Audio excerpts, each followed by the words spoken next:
What are you looking at? Oh, there you are. Nothing really. I've just been wondering, if I wanted to land another astronomical investment to study all the exoswarm coming off this giant mech, what kind of pitch would it take to make every major player in Solaris nod along and funnel credits into my pocket year after year? Have you figured it out? Not yet.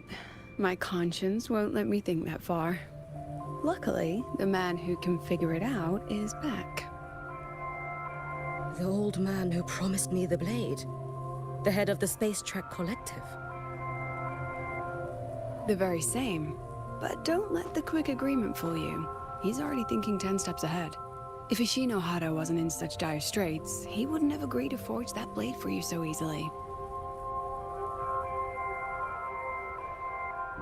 Or at the very least, he'd have made sure he got his pound of flesh in return. I couldn't find the child. Time and space in that dimension are too fractured. My familiar lost its way.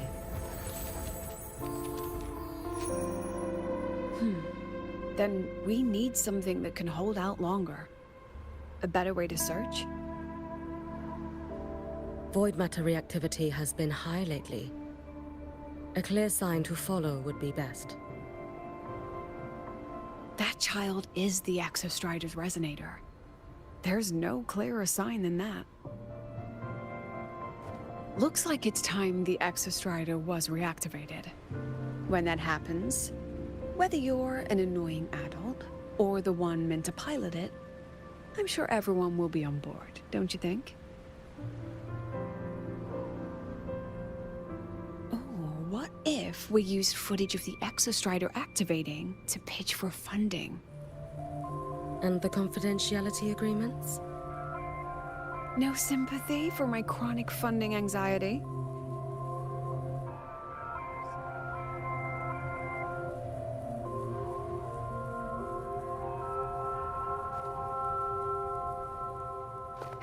Fine. Go to Honami. I already approved your leave of absence. Why? To test the blade?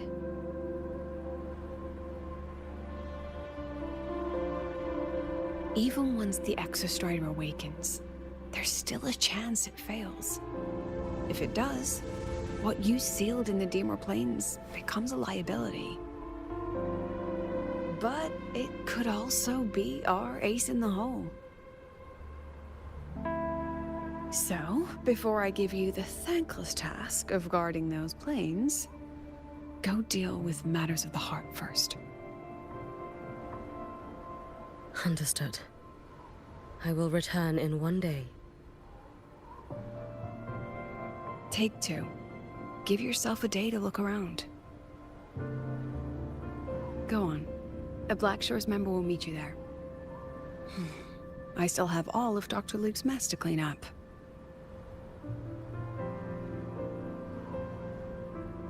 Understood. I am at your call, should you require it.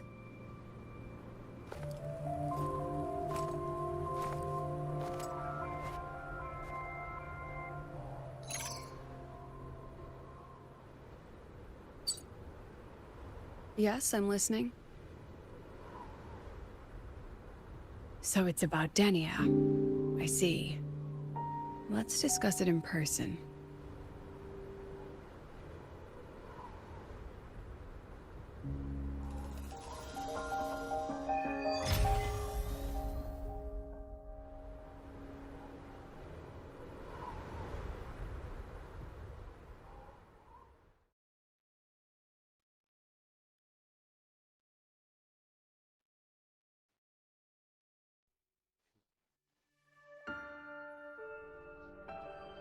Lady Miko, can you hear me? Yes. You may call me Hiyuki. Understood, Lady Hiyuki.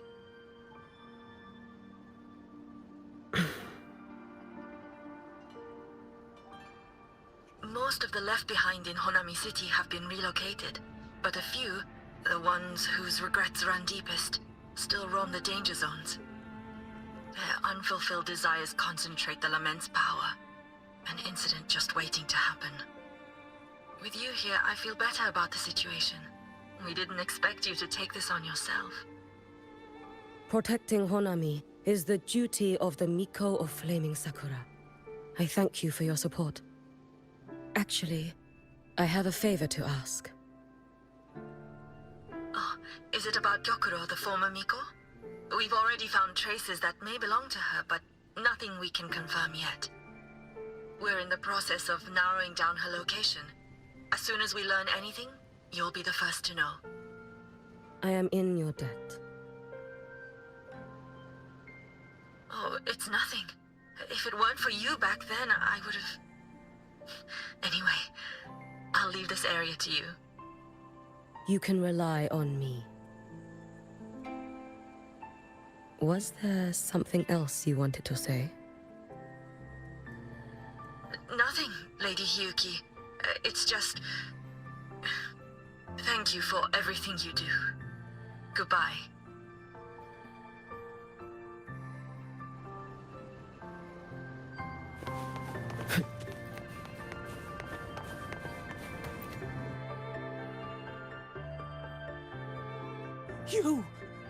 You are...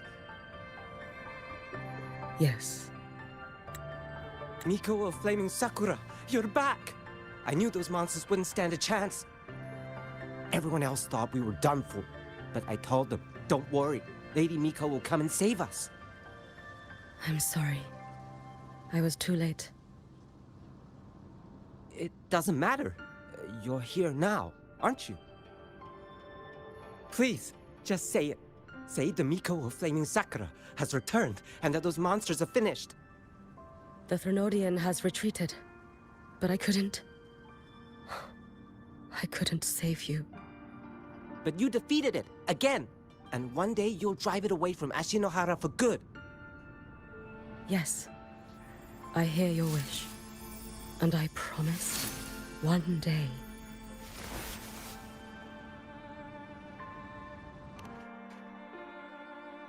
I failed their hopes. No matter how many times we drive it back, the Threnodian always returns. When will we be freed from this nightmare Ashinohara?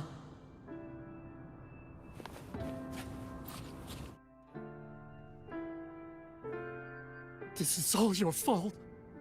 Eternal Miko, huh? You're all useless. Every last one of you.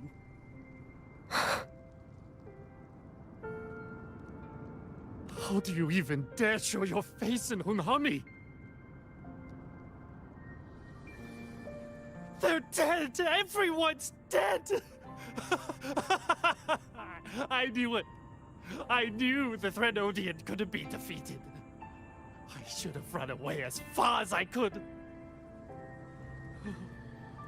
Oh, Lady Miko, please!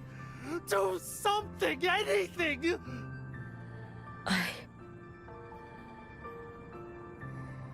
Powerful people like you won't die even if you lose. What about us? What about ordinary people? Just wait to be torn apart? I knew you couldn't hold the line. I knew it couldn't be killed, but... how do we go on from here? Lady Miko. Heroes. Tell me, what should we do? If you need someone to hate, let it be me. It's all right. Place all your pain, all your resentment upon me. May your soul be granted a moment of peace.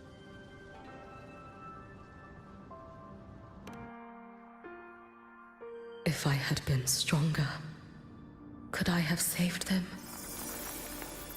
If only I had more power.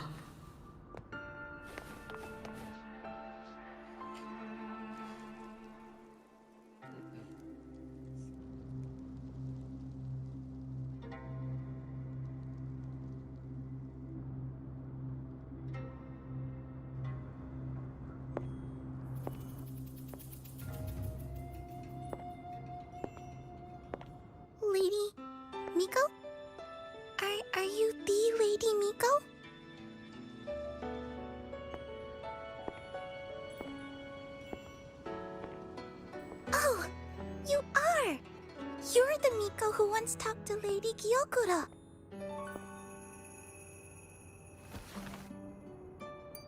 She told me about you. She said you're her most treasured family, just like my big sister and I. Your name is... it's... Hiyuki.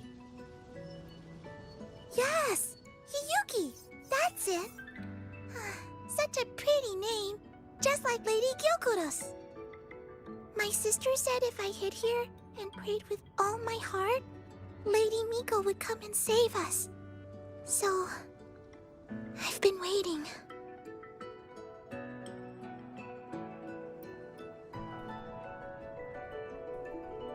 Little one, what's your name?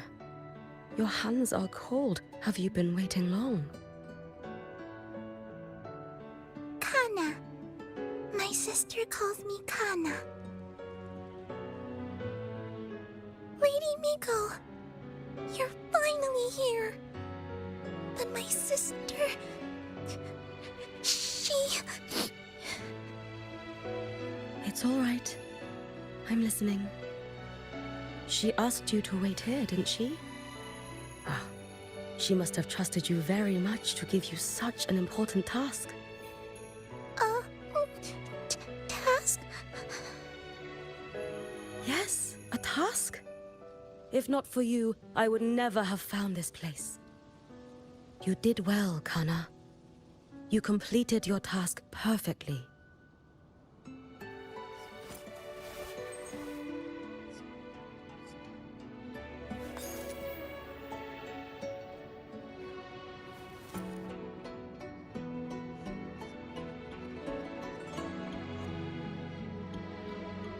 Lady Miko, are you here to save Honami?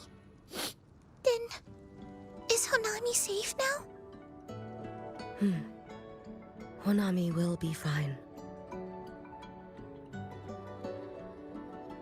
Sister said you carry everyone's wishes, that you're the strongest. I knew you'd come and fix everything.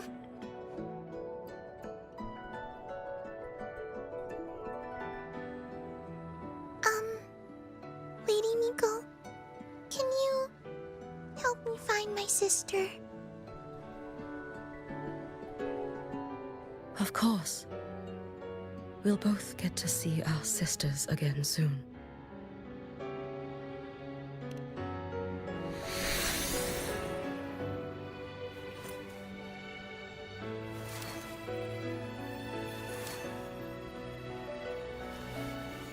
When we find her, let's eat red bean pudding.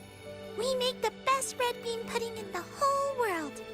If you come try it, everyone will want some.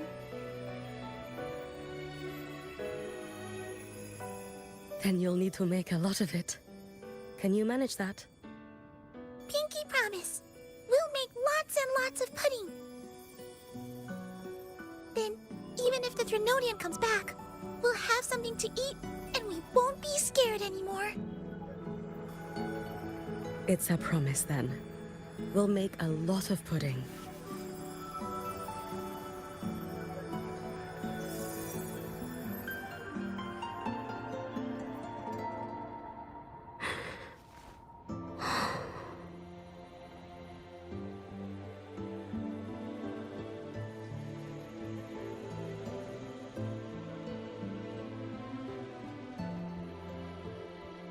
Red bean pudding. Gyokuro always did have a weakness for sweets like that. This time, will I find her traces and truly set her free?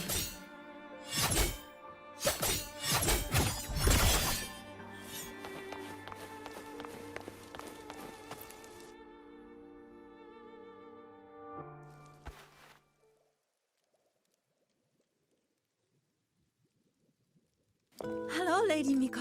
I've been waiting for you a very long time. My final wish was simply to see you one last time. Your final wish? Yes, it's all right. I know I'm dead. I know I'm what they call a left behind now. But I thought if I'm going to remain like this anyway, I might as well get what I wanted before I disappear, right? I've heard of cases where the left behind remain aware of their state, sustained by powerful desires, but for such a simple wish.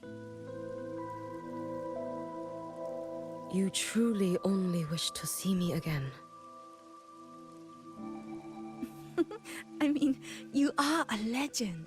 You've been the Miko of Flaming Sakura since my great-grandmother's time. When I heard Honami was in danger, and that the Miko of Flaming Sakura would meet the Vanguard, I rushed here just to see you. You shouldn't have taken such a risk. If you wished to see me, you could have gone to the Flaming Sakura. I know. Everyone says you can just write your wish on the plaque and Lady Miko will see it. But I worried. What if it never reached you?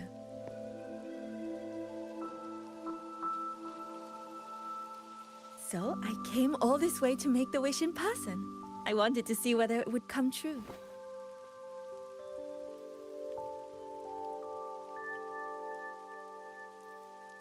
Very well. Then tell me, what is your true wish?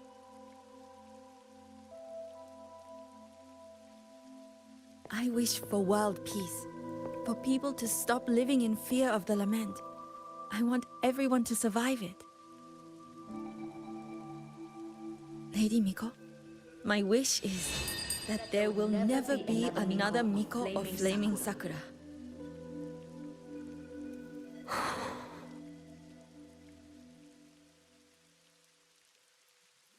I see. Then I promise you, this wish will be fulfilled.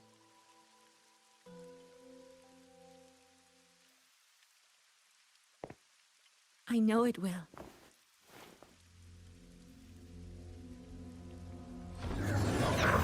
After all, you are the eternal Miko.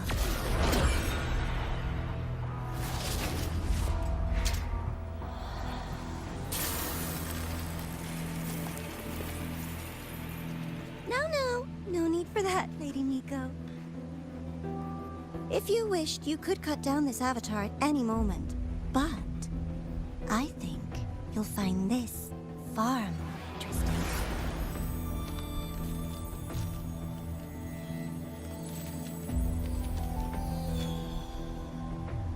Yokuro's Shiratori. I know the Fractidus has cost Ashinohara its fair share of grief. But personally, I hold no ill will toward you. I had dealings with the previous Miko. It wasn't exactly a pleasant chat. But I promise you, her death was not by my hand. Just as you once witnessed, she met the fate all Mikos of Flaming Sakura share. She died, burning her future to ash to pay for the present. Aren't you even a little curious about what I showed her? If this makes you uncomfortable, feel free to cut through space and leave. This face of mine, of course, is entirely at your mercy.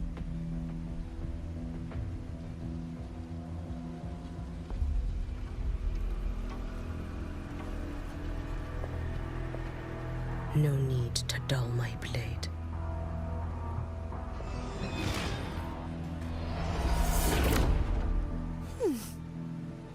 She wears the exact same expression as the previous Miko.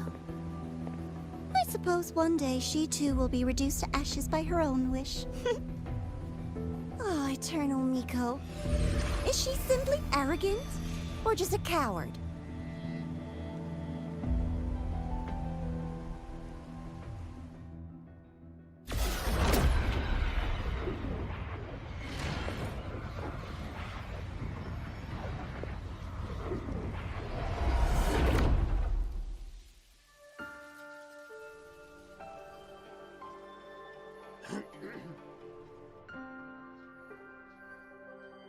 A peaceful Honami.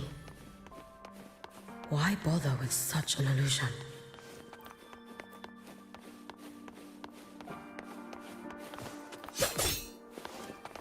Hey, I think I can take tomorrow off.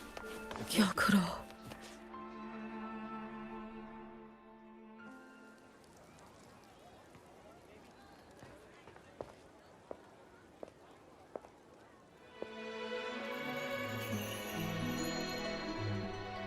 Lady Gyokuro, guess what? No math homework today! My parents and my big sister finally taught me how to make red bean pudding. Want to try mine? I'd love to. You know I can't resist red bean pudding. Wouldn't miss your special batch for the world, Kana-chan. Yay! I'll go make it right now.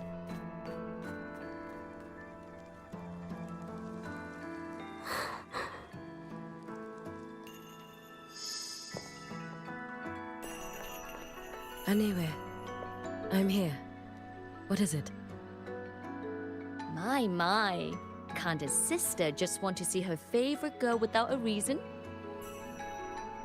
That's not what I meant. There's that serious little face. I just wanted to chat. Always relaxes me. So, how are things at the Flaming Sakura? The usual. Many came to make wishes. The Thronodian's active cycle is almost here. Death will be a frequent visitor to Ashinohara once more. Prayers for safety, peace, victory. They pile up thickest at times like this.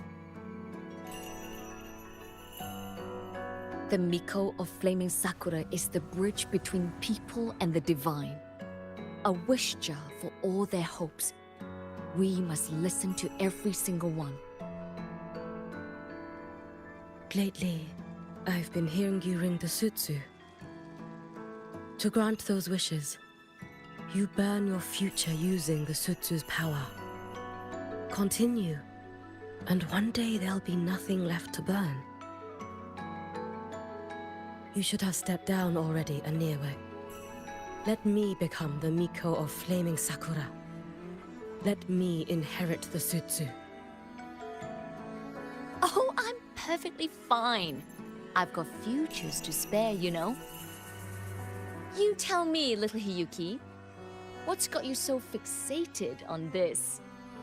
Don't tell me you're secretly in awe watching my heroics on the battlefield and... Yes, I want to be just like you. You wish! You're 100 years too early for that, you little blockhead. Enough about the Suzu. Stay and have some pudding with me instead.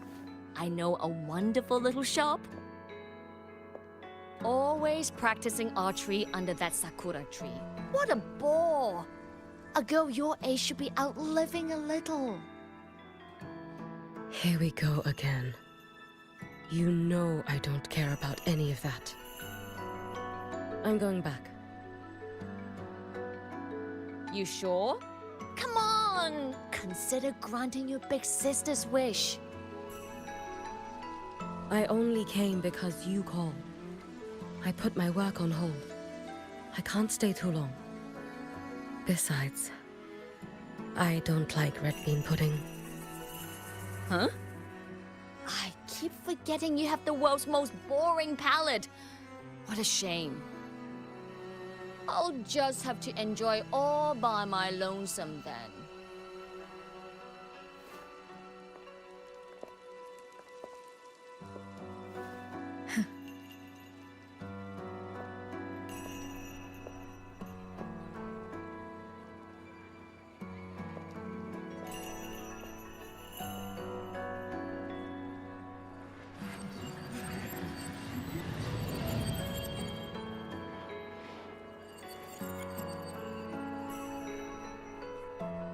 Gyokuro never once spoke of her own wishes.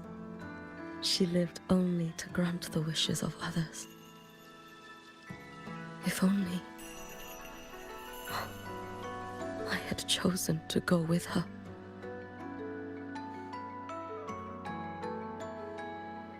I should go there. One more look will be enough.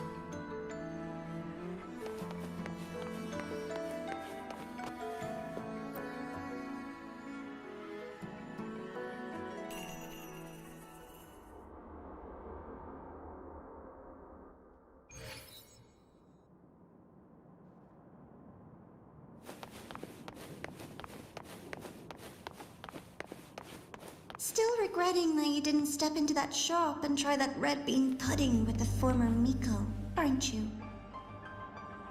What's your point? The peaceful streets of Honami, the sweetness of red bean pudding. You know none of it is real. The illusion didn't deceive you, Miko of Flaming Sakura. You were the one who deceived yourself. Desperate to play pretend? Why not commit? Please, this performance is only beginning. Miko of Flaming Sakura. Do not forget the regret you carried here. You never forgot the lives you failed to save, nor their final, fading cries.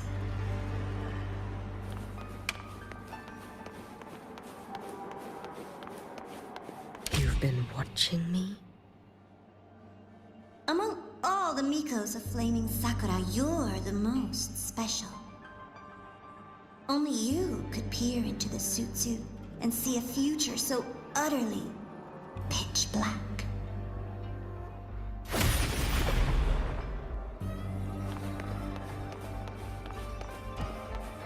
This is... Oh, you've heard the stories, of course. But none of them know what Rover really endured to reach this point.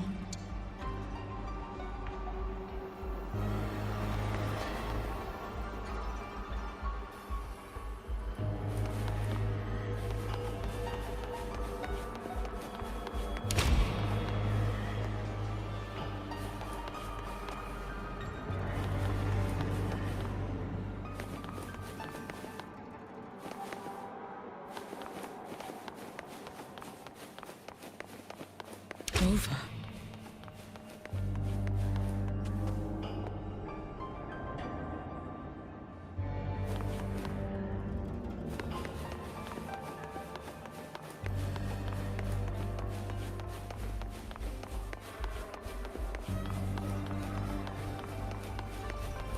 This is...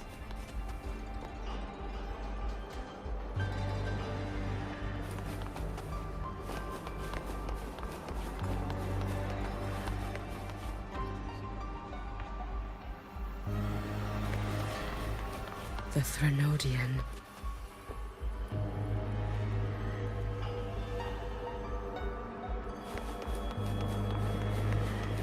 Go on.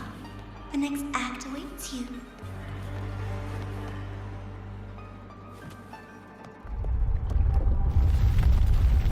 Don't waver now, Hiyuki. That instinctive revulsion you're feeling will guide you down a path diametrically opposed to my own. You must walk this road. Only then will you understand, accept, and finally see where you went wrong.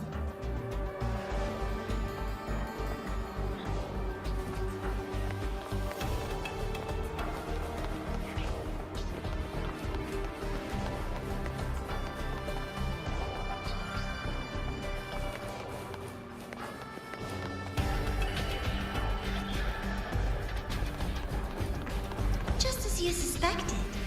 Both Jinjo and Honami once lay beneath the Threnodian's shadow. But only in Jinjo did the night give way to dawn. You... Shh. I would never deny their achievements, or hide the price they paid. That is their pride. And likewise, I would never deceive your eyes. Rover. Did he truly consume a Threnodian's power?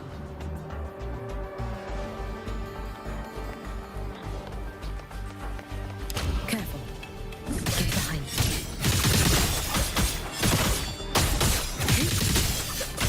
Too late to escape. Let there be snow. This blade. It's as sharp as they promised. Once business in Lahairoi is settled, I'll take it back to Ashinohara.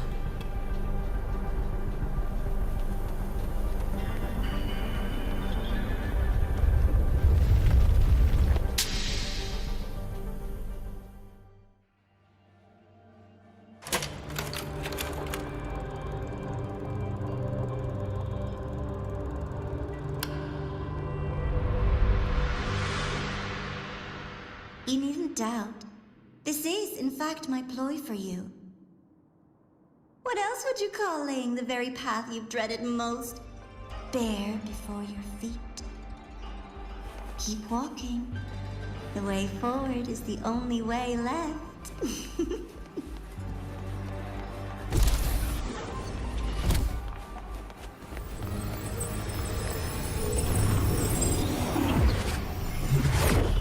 The inverted tower. I read the reports. Another place reduced to ruin by the Threnodian.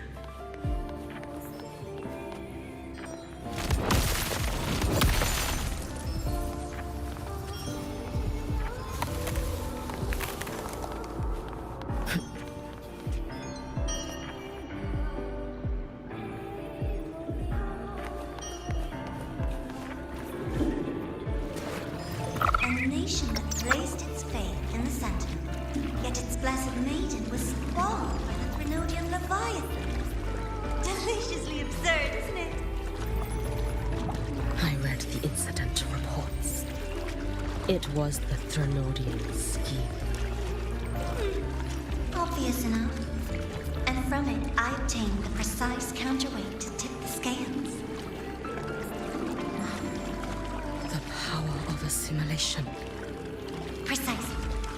After all, isn't that blessed maiden living proof? Proof that harnessing the Threnodian's power is a viable path. Is this full of Imperator? As you know, even a sentinel can't be a crutch for humanity forever.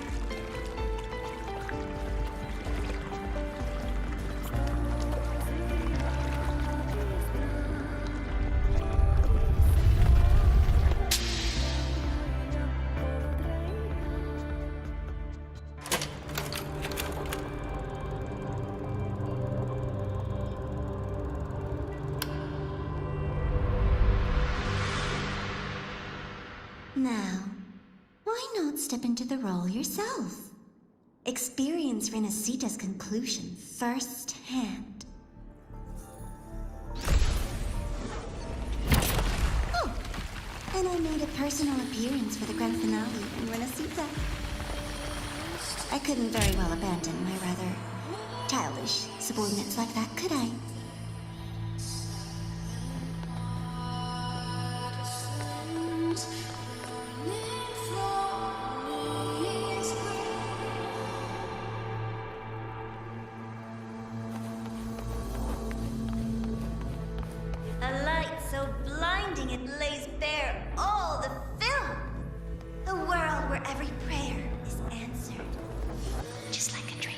Wouldn't you say? Ah, if only Ashinohara could have... You had so many companions fighting at your side, and yet the reign over Honami simply would not cease. That's enough.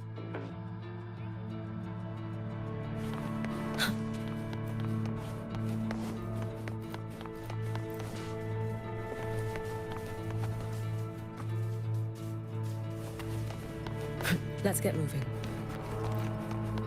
Every single time, he succeeded in saving them. If only I could have. Ashinohara, Am I envious of what he has achieved?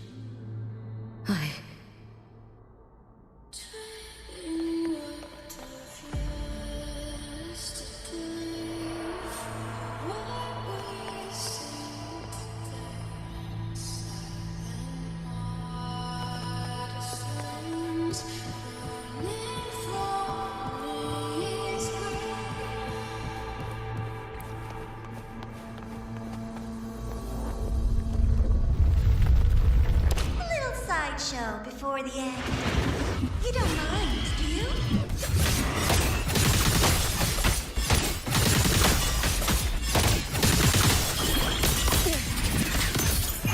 Let there be snow.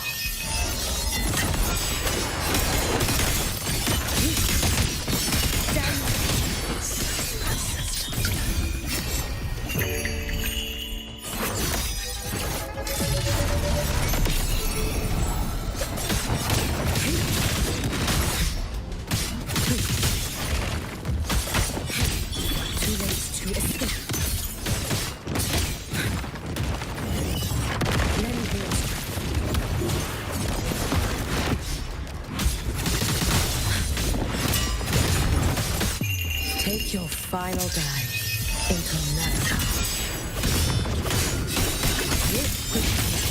If my blade had been keener, could I have... Is my focus slipping? Why is this even surfacing now?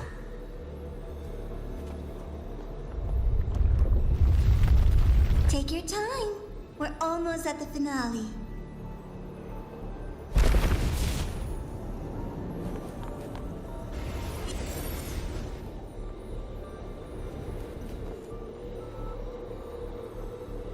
Come, let's go.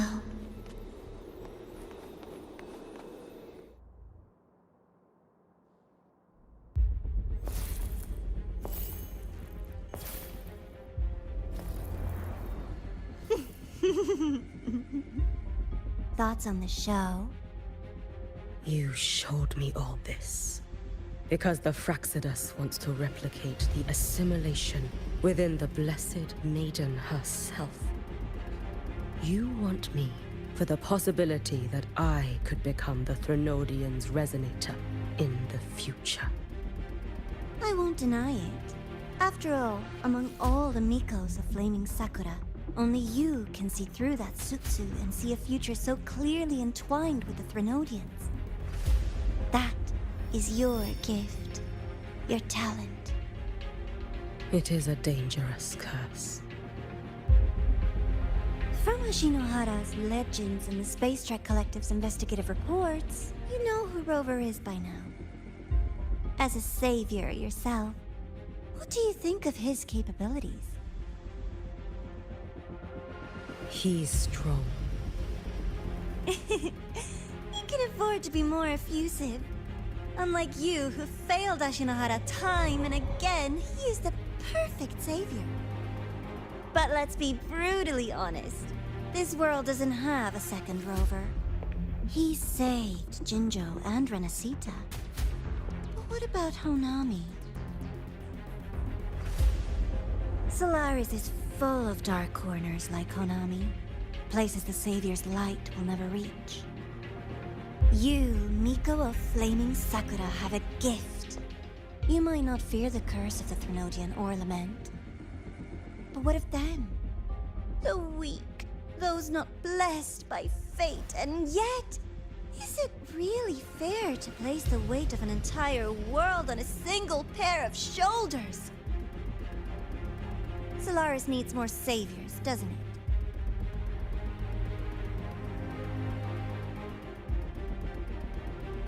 I'm just using the Threnodian to bring more of them into this world. You mean... you want to use its power? The way Rover once did? I've tried before, but a miracle like Fleur-de-Lis requires a billion coincidences. And Mia? Nothing but the delusional ravings of Leviathan. Even the one that appeared in Renacita at the end was just a hollow, mute shell. But with your help, everything changes. You could wield the Threnodian's power just as Rover did. Honami would not be a ruin, and Ashinohara would finally have its true savior.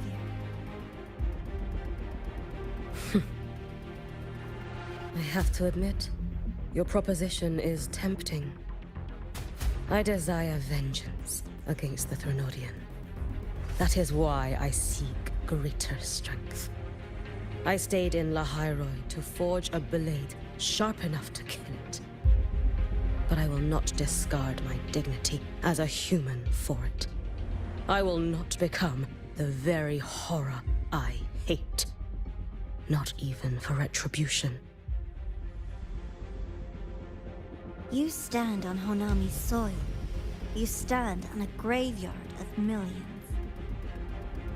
Go on. Ask them if your dignity as a human matters. I think they tell you that simply staying alive is what matters. Eternal Miko, you know your limits. You've crawled through countless defeats, barely protecting Ashinohara from the Threnodian's assault. But what of the future? You are no savior like him. When you fall, who will take up the Sutsu? Who will walk this lonely, futile path next?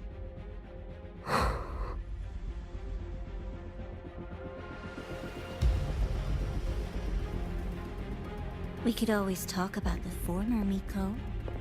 The bodies of the left behind are ephemeral. You'll find I have a far more durable proposal.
Candy?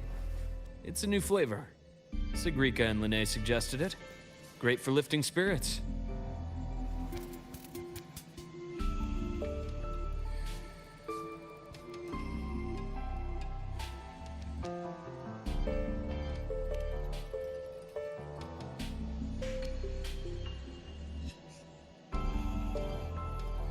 All right, Luke. What's the word on this Exostrider plan? My conversation with Lucilla went well. She's on your side. Your showing during the Dark Side incident also helped speed up the Academy's internal review. That said, you've been a student here for less than a year. You'll need the Space Trek Collective's approval to officially activate the Exostrider.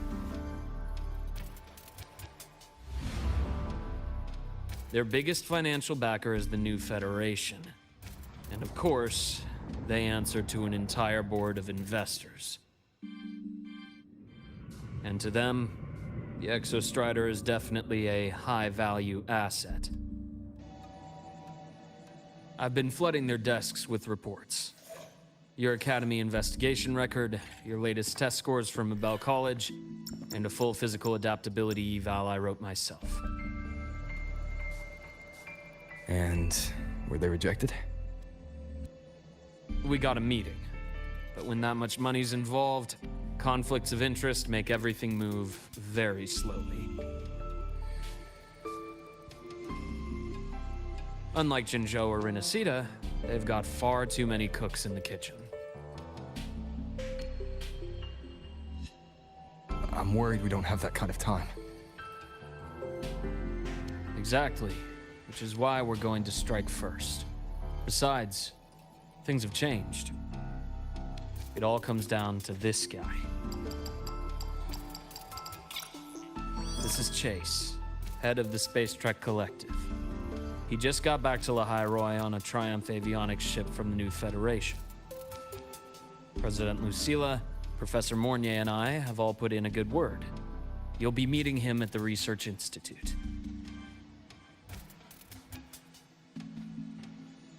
Chase started as a low-level employee at Ashridge Energy in the New Fed. Then, he dropped off the grid for a few years before resurfacing in a government position. After that, he left the government and started diving into multiple large-scale investment projects. Some say he's still been Ashridge Energy's man the whole time, but no one's been able to prove it. He's sharp, low profile, and very smooth. At his age, he's seen it all. His only real concern is if the Exostrider's pilot can be controlled. Normally, they'd pick Academy Synchronists who have been signing stacks of NDAs since day one. But Sounds like his attitude changed. Does that have something to do with the changes you mentioned? come in. Let's talk over some hot drinks.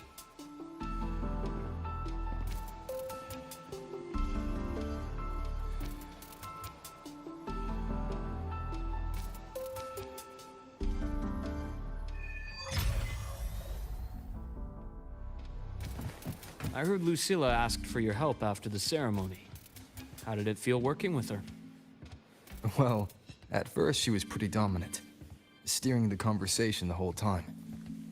But now I understand it's because this academy means so much to her.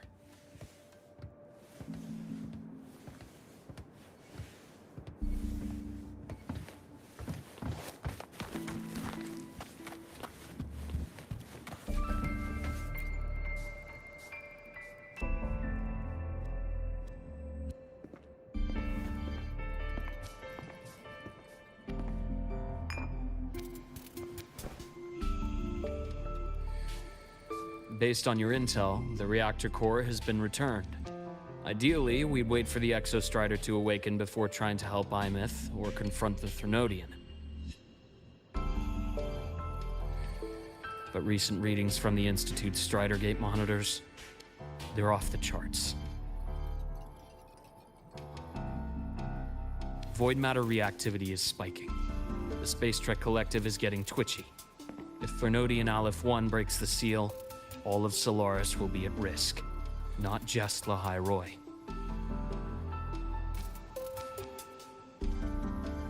Now, the Collective didn't establish itself here without binders full of contingencies for a Thrnodian event. Problem is, every one of those plans would scorch decades of scientific progress. Which, in our case, actually gives us some leverage. Enough to have a real conversation with their head. Then I'll convince him. I'll show him that the lowest casualty count is the only one that makes sense. He'll have to approve me as the synchronist who pilots the Exostrider.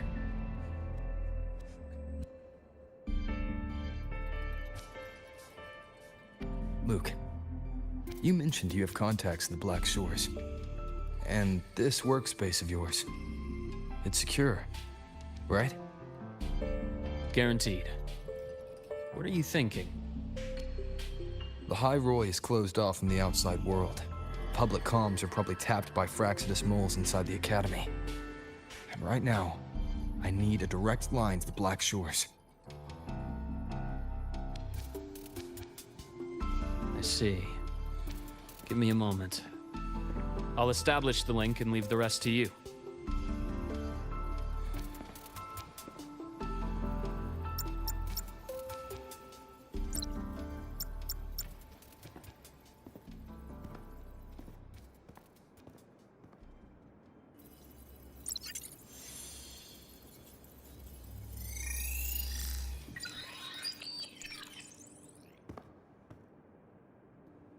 I received your call, Rover. Is the situation in Lahai Roi that dire? You look exhausted.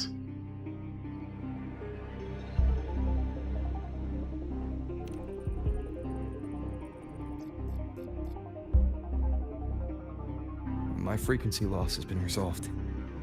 But Lahai Roi is under imminent Thenodian threat. I need your help, Shorekeeper. Understood. For this purpose, both I and the Black Shores exist.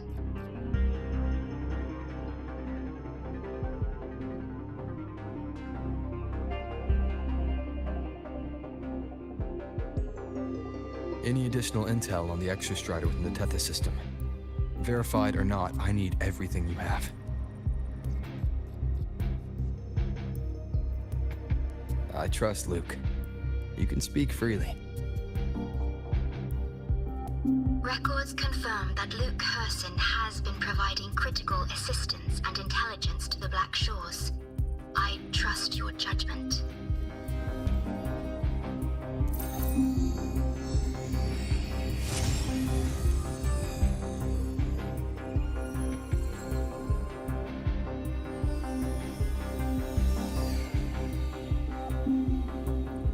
After the founding of Star Torch Academy, most information fell under their seal of secrecy. However, in its early days, you mediated negotiations between the Academy and the Roya. Through that process, the Black Shores gained partial access to certain archived insights. This space trek collected fears that due to the Exoswarm's division, the Exostrider, even upon awakening, might not have enough power to face the Thenodian. This concern led to the Augmented Resonance Initiative, the Synchronists. Observing how Sentinels work with their resonators, they theorized that the Exostrider, sharing similarities, could amplify its power through a resonator as well. However, considering your link with the Exostrider, the Tethys system does not recommend this method.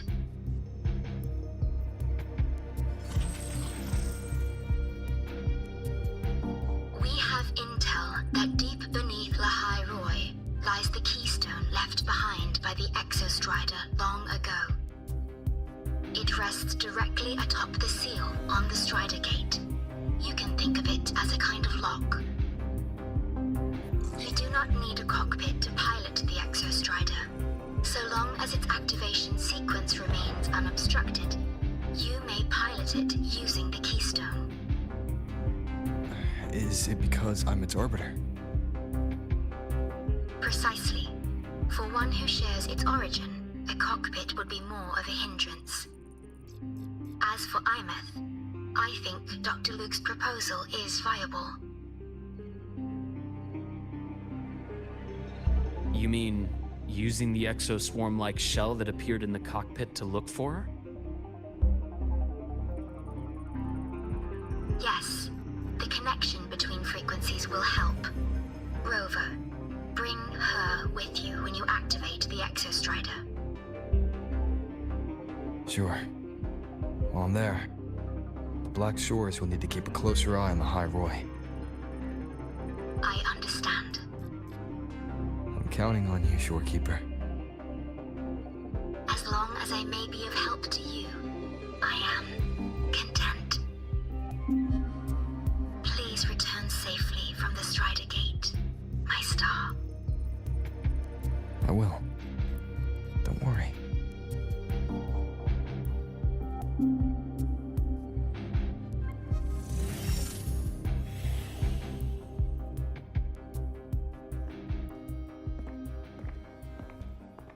I'll inform Lucilla. Take your time finishing that drink before you head out.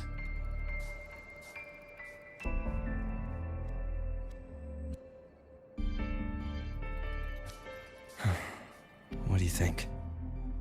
I'm about to ask a man to sign off on a crazy plan, and I can't even promise him it'll work.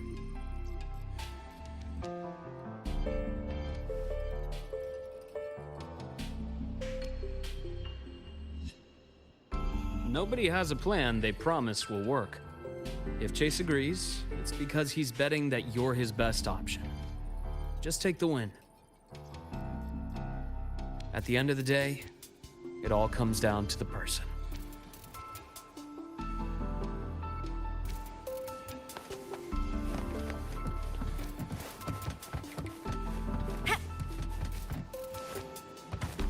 Roving among the stars.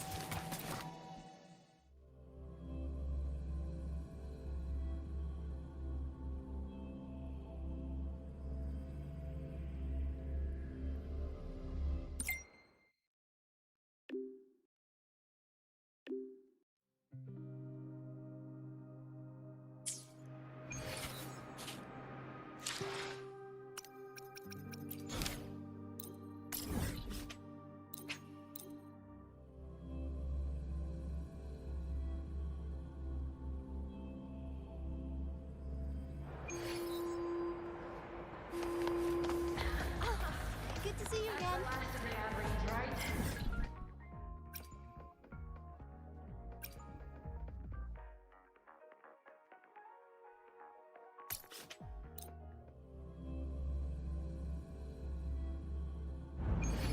Heading to the testing field. Be careful.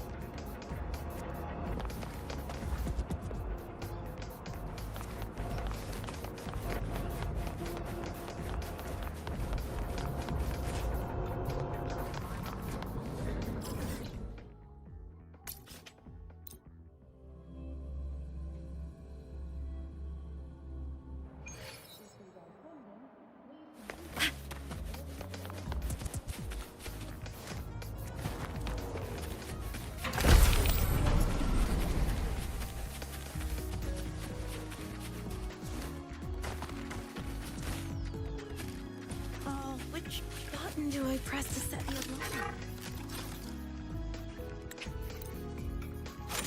Which button do I press to set the alarm?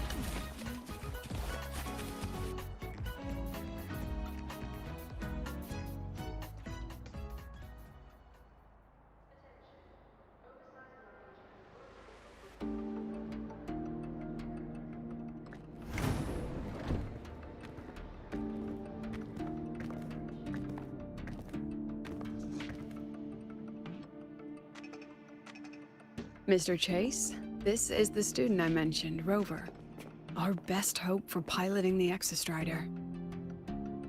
Save the intro, President Lucilla. We've met before.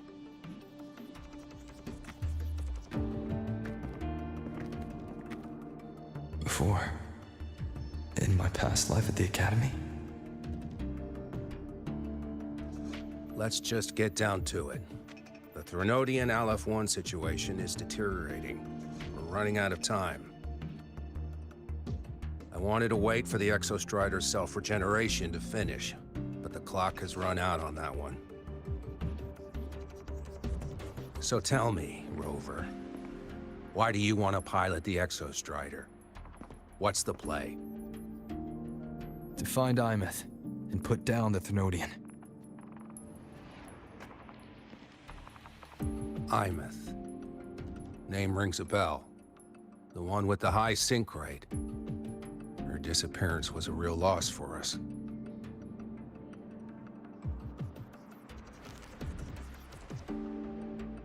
She's beyond the Strider Gate.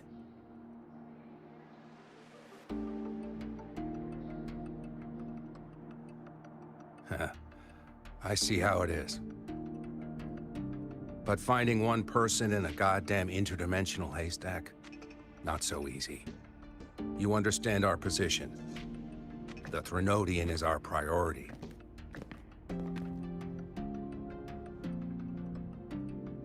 Stopping the Threnodian is my priority too. I'm gonna handle both.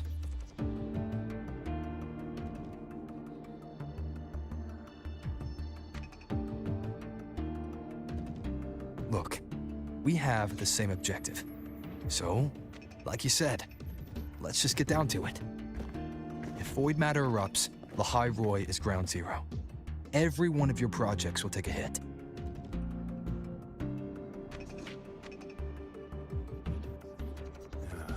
Regarding Aleph 1, Our intel is insufficient. We are not, at this time, considering its total destruction.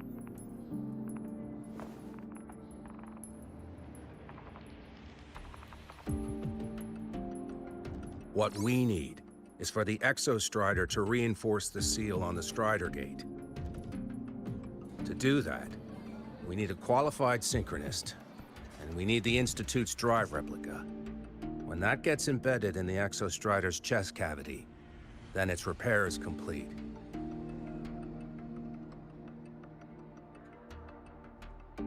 Right now, the replica is in its final phase of development. We're still missing critical data. A drive replica. Is that what you're building from the fallen reactor drive after Helios was launched? Correct. It's based on the original drive's framework. You had a hand to play in that. You made sure Helios got launched. To complete the drive replica, we require precise data from the Exostrider operating in high concentrations of void matter, and environmental readings from inside the Threnodian. Without them, we can't guarantee the Exostrider can resist Aleph 1's corruption. Here's the verdict. On behalf of the Space Trek Collective, I authorize you to pilot the Exostrider.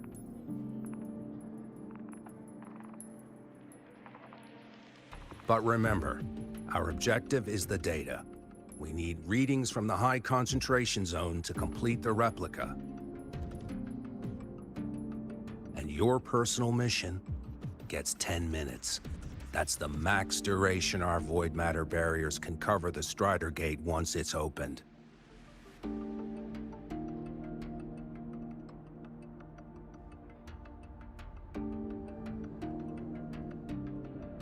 After 10 minutes, you return to Lahai Roy, whether you found Aemeath or not.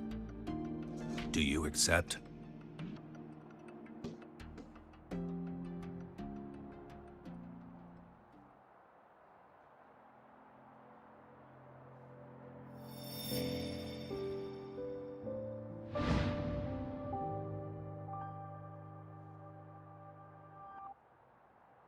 Deal. One more thing.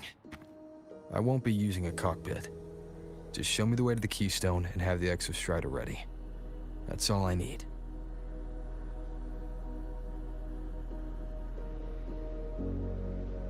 Huh.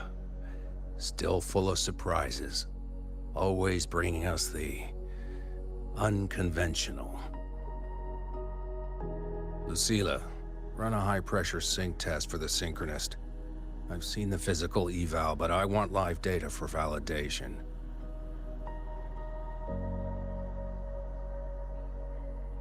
The moment the numbers hit green, we'll begin preparations for activating the Keystone and deploy void matter barriers around the Strider Gate. There's something else. I need a favor. Go on. The Phraxidus is lying low. Even after failing in the dark side, they could move the moment the Strider Gate opens. Ah, that's what's on your mind. Well, I have an update. Remember Sigrika's friend? The somewhat lackadaisical one?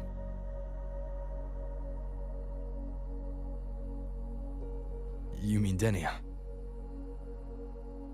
That's the one. She's gone missing.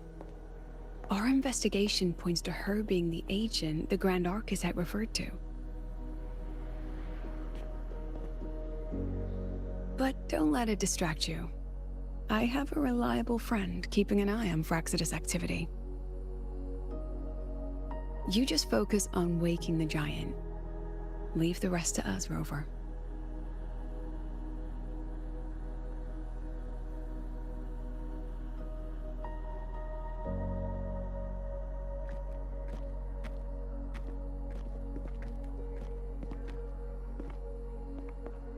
Black Shores just sent a formal communication request.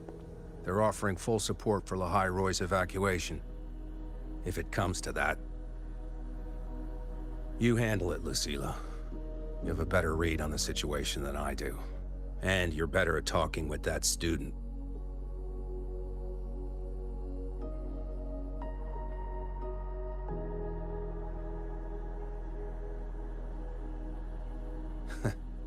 If there's anything else you want to ask me, now's the time.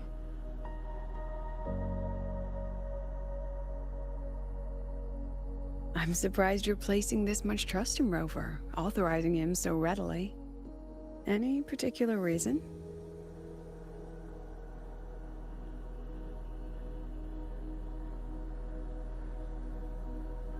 We're different, President. I'm a businessman, and businessmen trust their instincts for a good investment.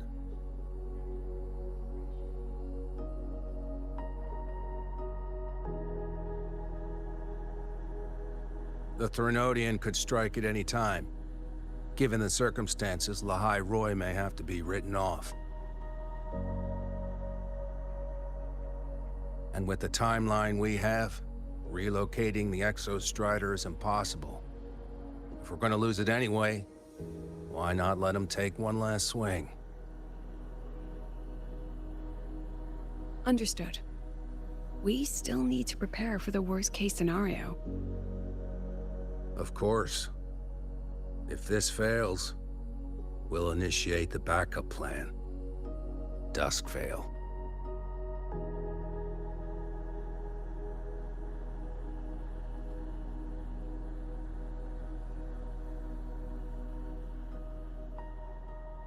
Ugh, that guy gives me the creeps.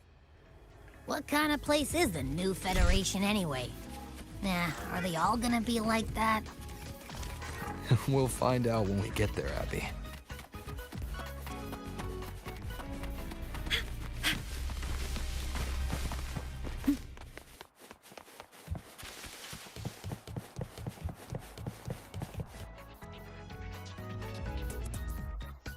So you're that student, huh?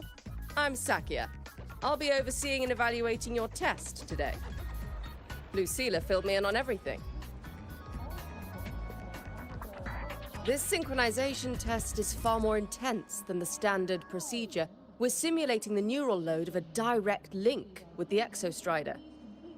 If you feel anything off, you call it. I won't allow the test to continue under overclocking conditions. Review and confirm the safety protocols before entering the cockpit. Good. The cabin systems are configured. The simulator cockpit is right there. I'll be watching your metrics closely the whole time. I hope you pass the test smoothly.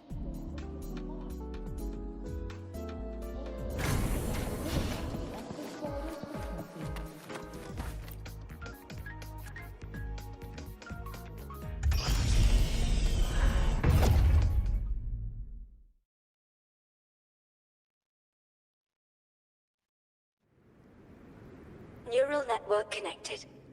Tactical model constructed. Resonator vital signs synchronized.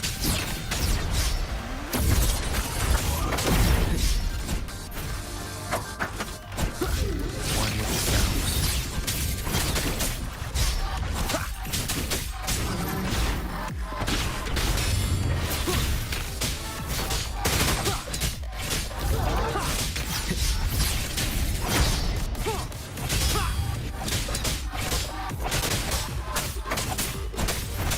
One with the sounds.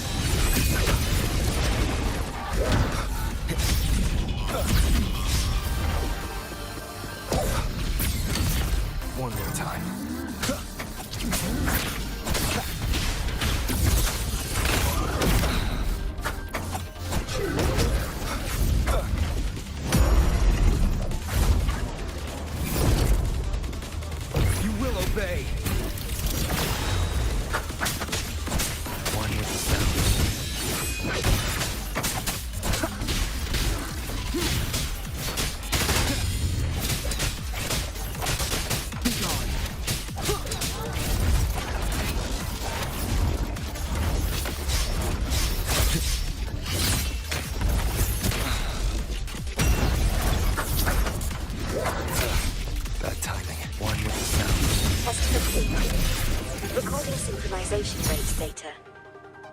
Cockpit opening. Please exit according to the safety protocols.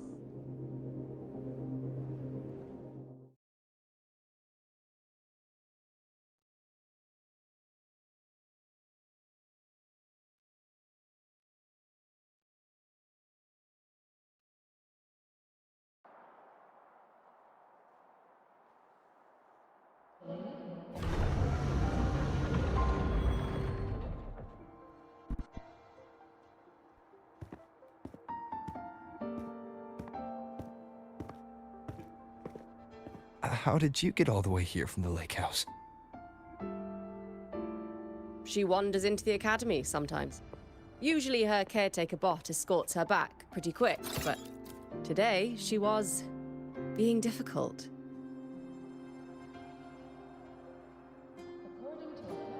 We'll go back together in a bit, okay?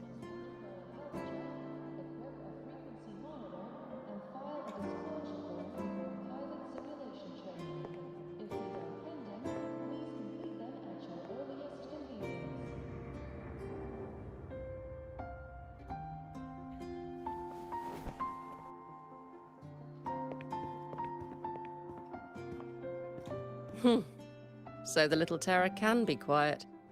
Never thought I'd see the day.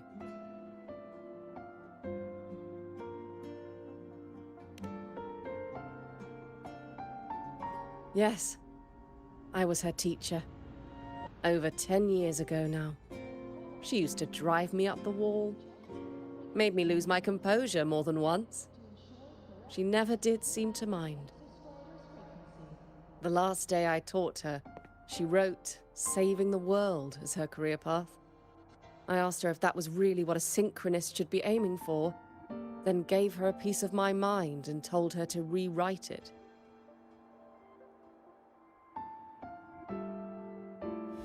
She didn't even get upset, just smiled, took the form and walked away. She never stepped out of that cockpit again. Now she's back, but not really. What a headache of a student.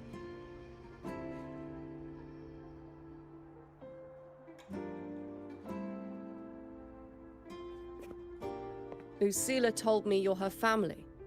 Is that true? Yes. And you're planning to pilot the Exostrider and bring her back from the Strider Gate? That's the plan. Sounds like an absurd, bold, utterly delusional idea. No one knows what's actually behind that gate.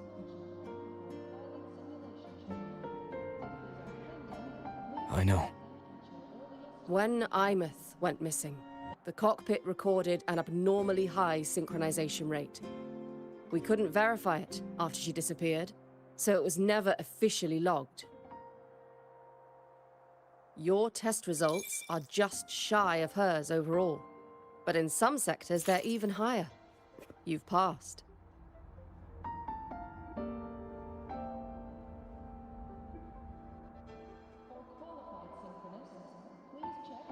I hope that absurd plan of yours works, and that you bring my student home.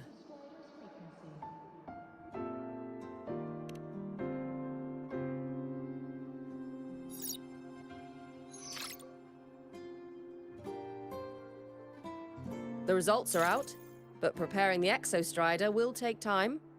You'll need to wait around 2 days. We'll let you know when it's ready.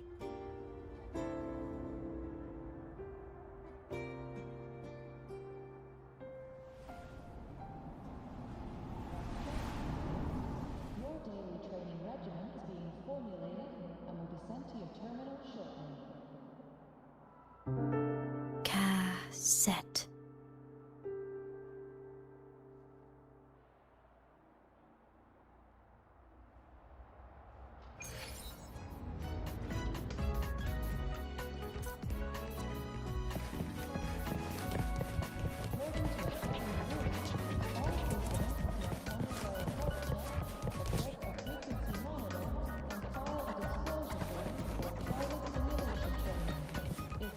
Roving among the stars.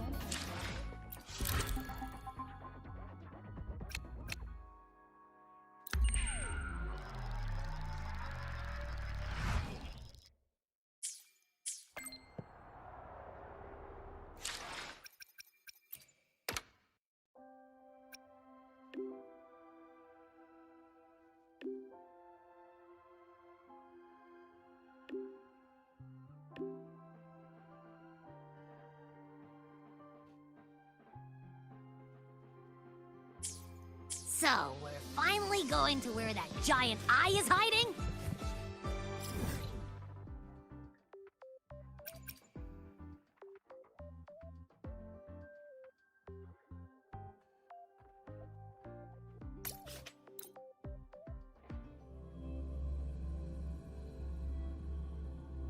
It's stronger than you. Don't try to be a hero, okay? I've got this. But, we don't know how much strength is hiding behind that gate, huh? Our priorities are the data and Aemeath. A direct fight with Aleph 1 can wait until the drive replica is ready.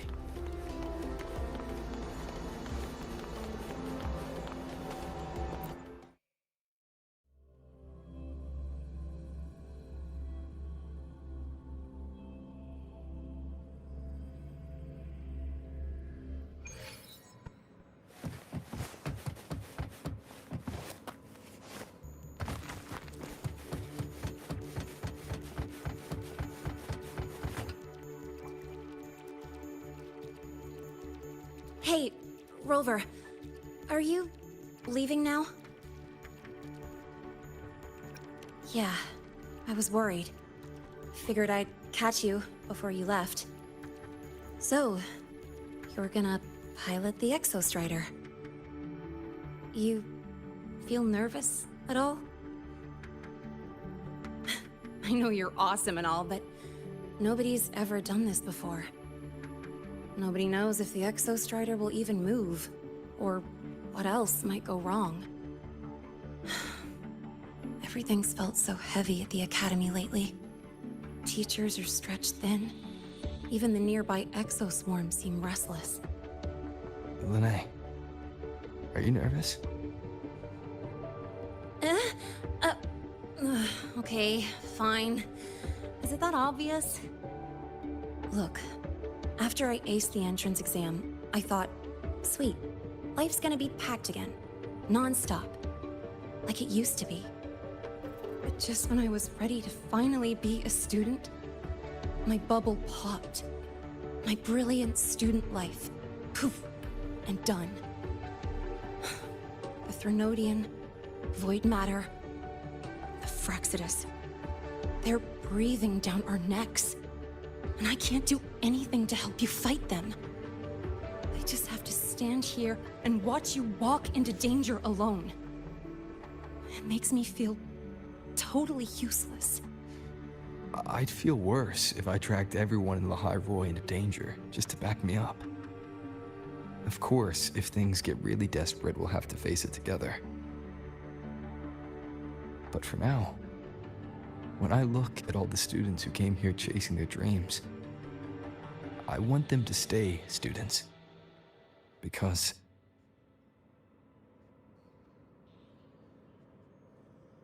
Whew, dang, that's a heavy title.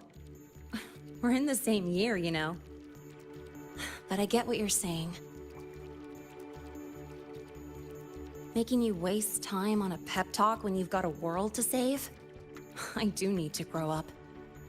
But I won't just sit around. I'll be on standby. Whatever the Academy needs to support your mission, I'm in. And when this is all over, we're going for a drive. Can't wait for that day to come. Professor Mornier's up ahead. Good luck out there, my friend.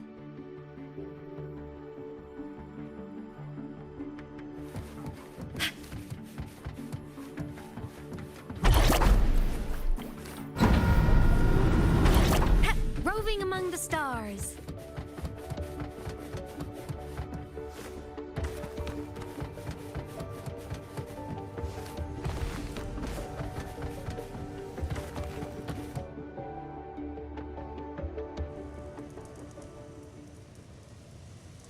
Temporary passage is complete.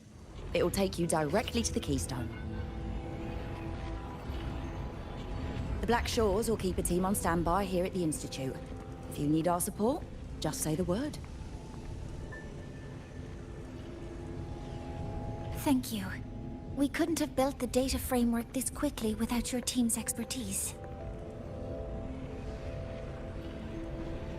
The High Roy is a top priority. A joint call by the shorekeeper and the Tethys system. Oh, Professor Mornier. Your guest has arrived.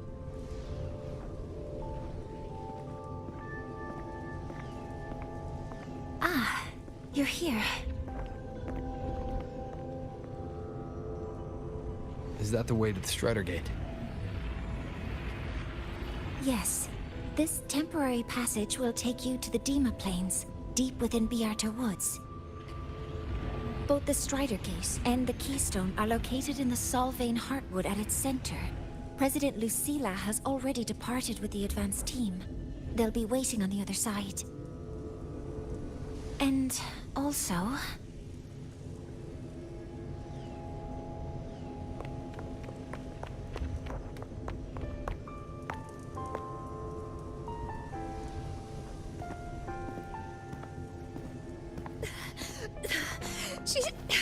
She's too fast. What happened? Professor Monnier, she suddenly bolted into the cassette depository and took this. This is...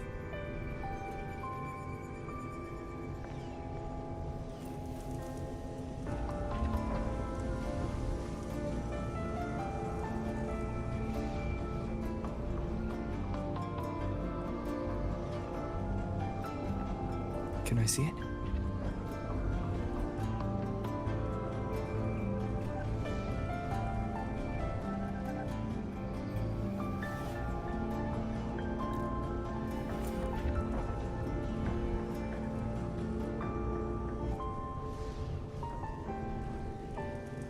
I'll give it back in a moment. Mornier, do you see what's special about it? This ID number. I saw it in the student file during her inspection. This is Aemeath's own cassette. It's been stored in the depository since she went missing. Why did you want to bring this now? It may be instinctual. Dr. Luke did say this exoswarm-like shell shares a frequency link with the real Aemeath.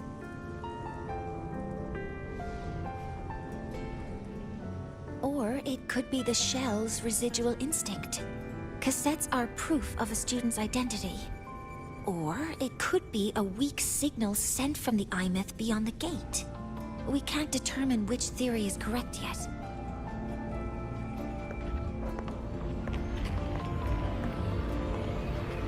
However, this does remind me. Carrying a cassette into an unexplored Voidstorm zone follows standard exploration protocol. Do you have yours? Yeah, I've kept it with me. I'll head to the Demer Plains now then, Mornier. I'll have to stay here, monitoring the data and ensuring the drive replica is ready. I wish I could go with you. But I'll be fully supporting your mission. Mentor, please, take care. I count on you to watch my back, Mornier. With what we accomplished with Helios, I trust you'll handle the drive replica. We will succeed again. I won't let you down, Mentor. Let this be a new promise between us.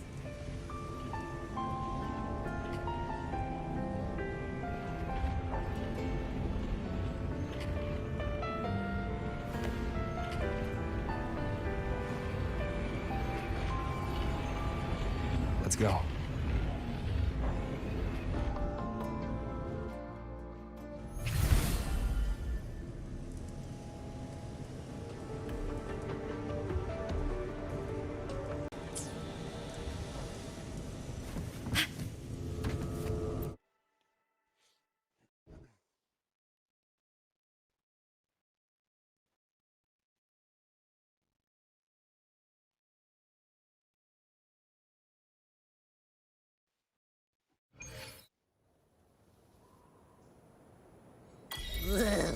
stinky.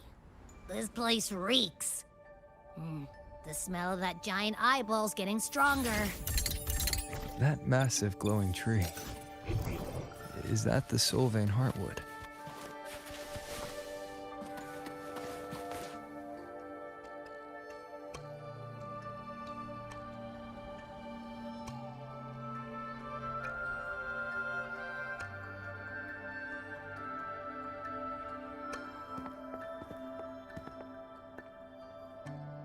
That Miko.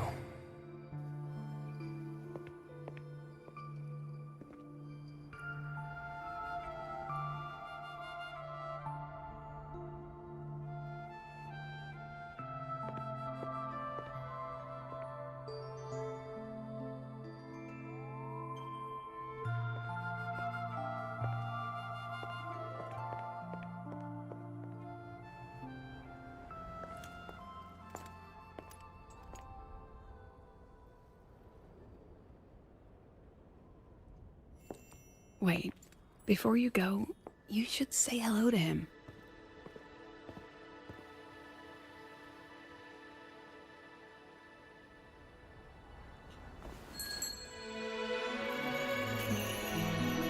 This is Hiyuki. I told you about her before. The only reason we could set up the monitoring equipment so quickly is because she cleared the way for us.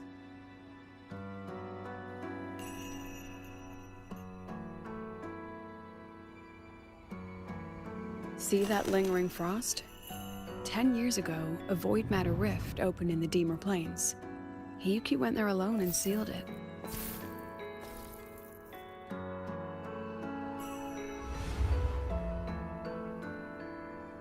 Thanks to her efforts, the Space Trek Collective and the Roya were able to fortify the seal successfully.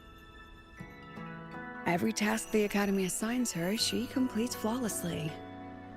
Were she to have a flaw, though, it'd be that she goes through blades like nobody's business.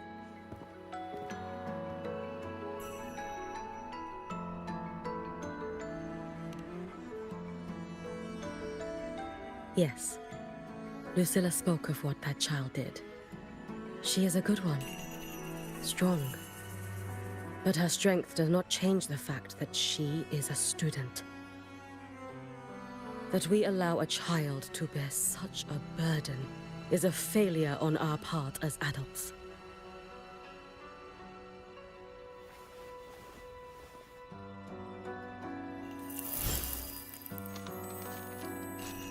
I sent this white bird to search the void matter's concentrated depths, and I am certain I felt her frequency.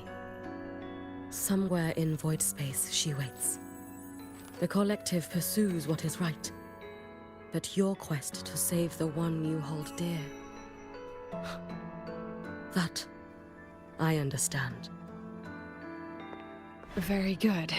But I'm afraid we can't say more than that, okay? Right now, both sides want the same thing.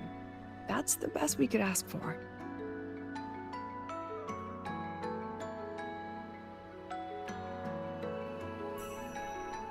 You were worried about the Fraxidus, weren't you? While you're beyond the Strider Gate, she'll handle perimeter security.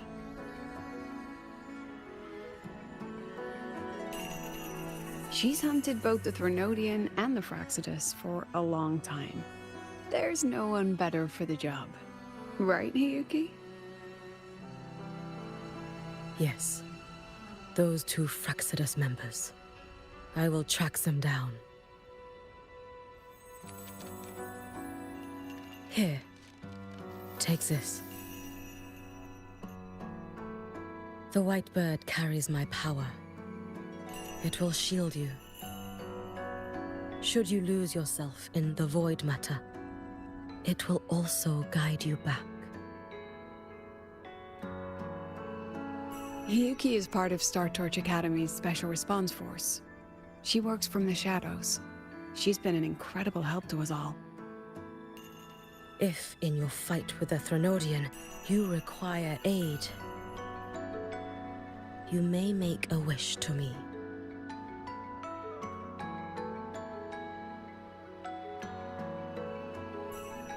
How about I go first? I wish for peace and safety across the Dema Plains.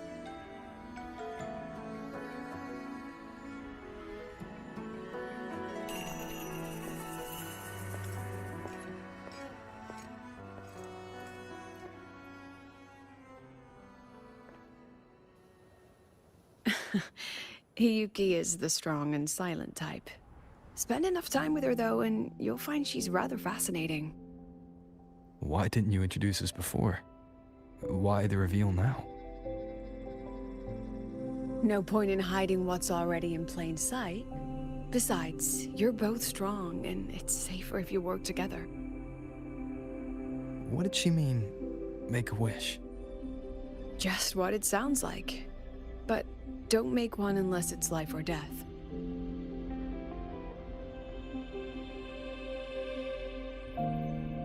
Granting wishes always comes with a price.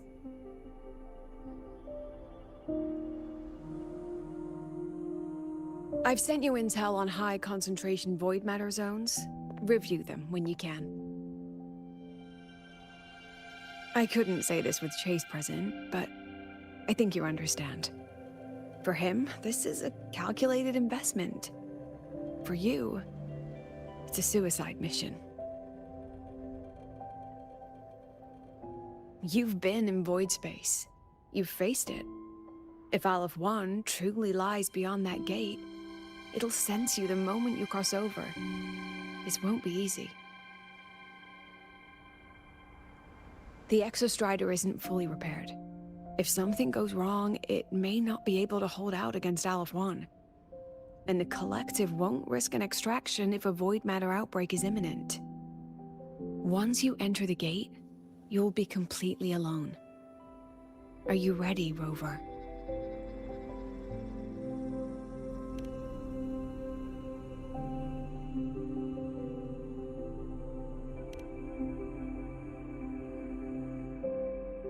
I've been in situations like this more times than I can count.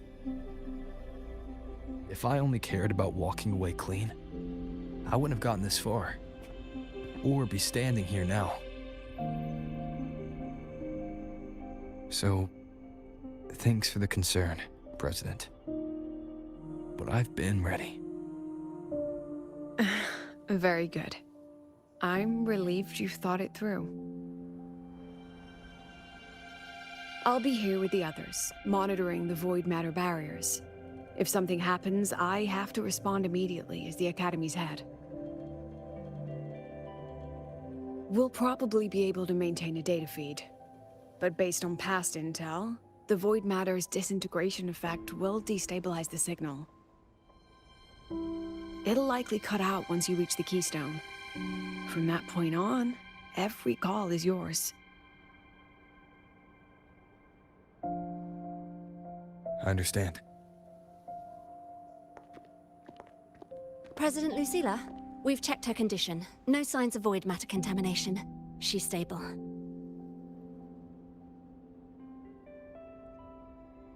All right. Go on, Rebel College freshman.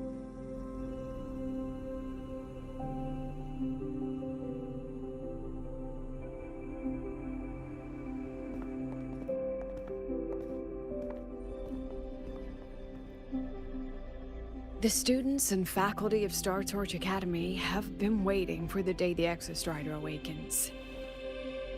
May you return victorious.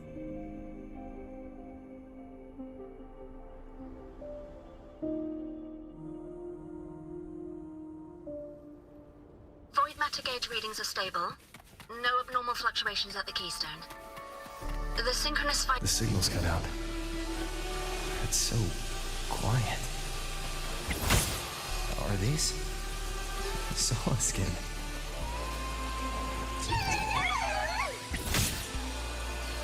Are these little guys guiding me to the Soul Vein Heartwood? Alright then. The solid skin merged into the roots. They didn't return to the Exostrider to the Solace Trees. They used them.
starting to feel dizzy.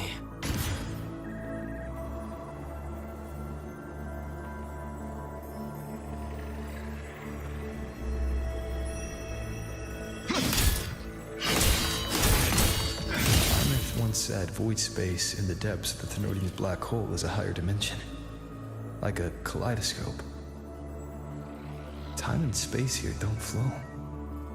They're tangled. Is all of this inside Aleph 1?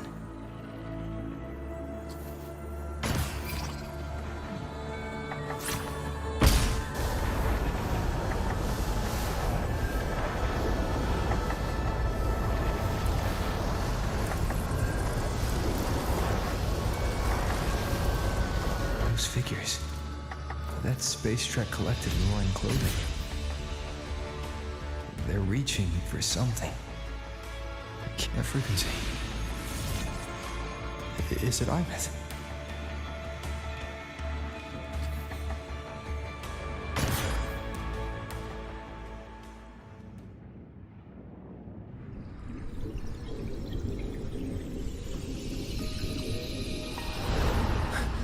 Aemeath?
The light of the origin point. We will bear it.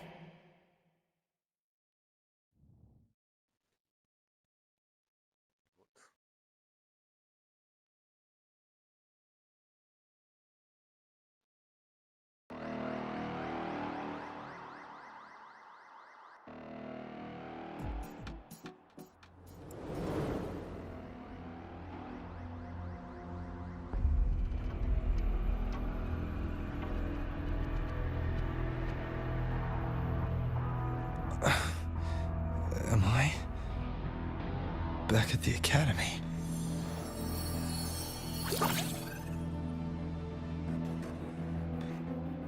Yeah. You okay? Ugh, I feel terrible too. Something just yeeted us out of the Thenodian's gut. Oof. Rapid interdimensional whiplash is no stroll through the park, I tell ya.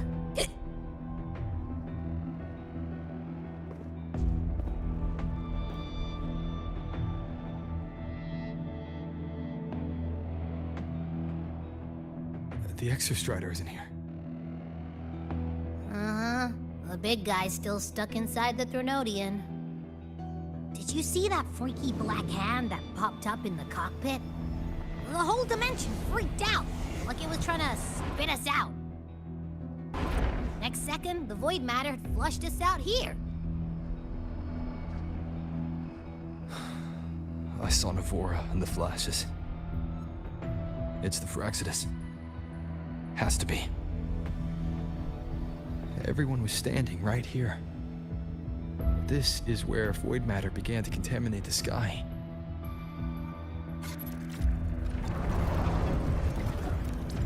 And Aleph 1 was watching me and the Exostrider beyond the gate.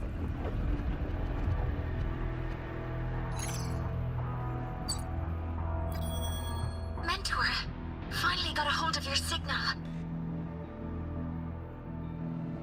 We lost contact for an entire day. Everyone's been worried. An entire day? Felt like minutes. Time distortion from being inside the black hole?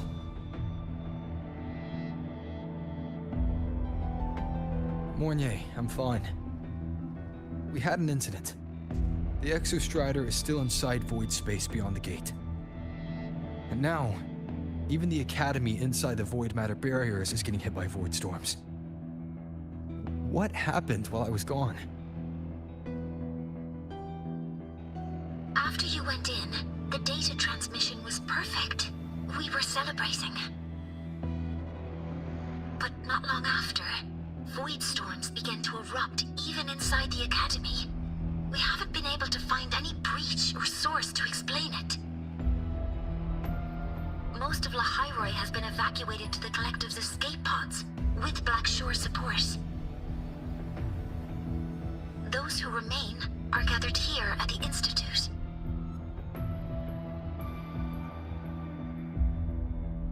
Whose eyes was I seeing through in those flashes?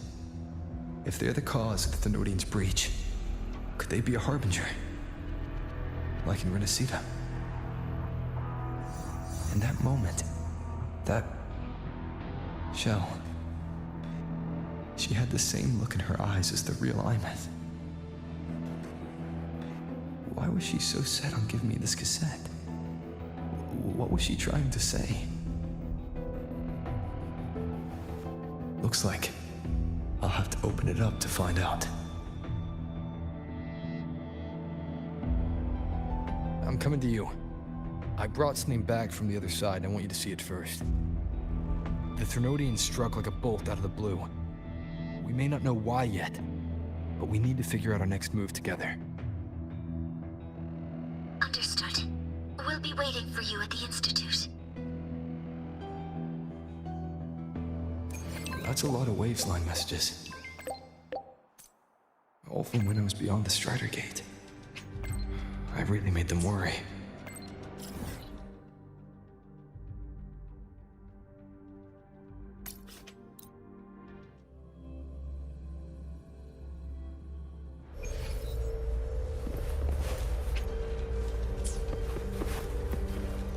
Wind, guide me.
The Soliskin have swept the area. None remain in Bjartar Woods. Someone just posted a call for help on the campus's Waveslang group chat. I'll go back to run a final check later. Sigrika, are you sure you alone can handle it? Don't worry, I have my runes. They'll help me drive back any contaminated exoswarm. The Soliskin will guide me too. I'm coming with you. Finding people is one thing, hauling them back is another. It'll be faster if we take my motorbike. Status report, Professor Mornier. The launch orbit has been confirmed. The drive replica is projected to launch in 16 hours, at which point it will initiate Duskvale. Then we evacuate every remaining soul in Lahairoi before that window closes. Check the ships at the Royal Frostlands port, in addition to the escape pods. We don't know how long Duskvale will hold. No one stays a second longer than necessary.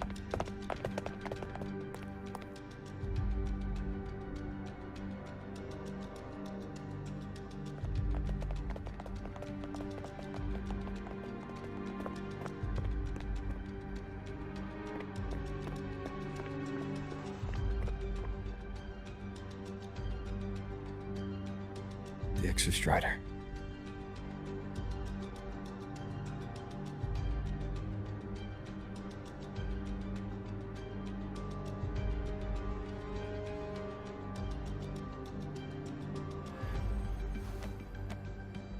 I heard from Professor Mornier. You went dark for a full day. We thought we'd lost you to void space. Activating the Exostrider before it was fully self-regenerated was a massive gamble. We all knew the stakes. We hoped for the best, and of course we prepared for the worst. You're alive.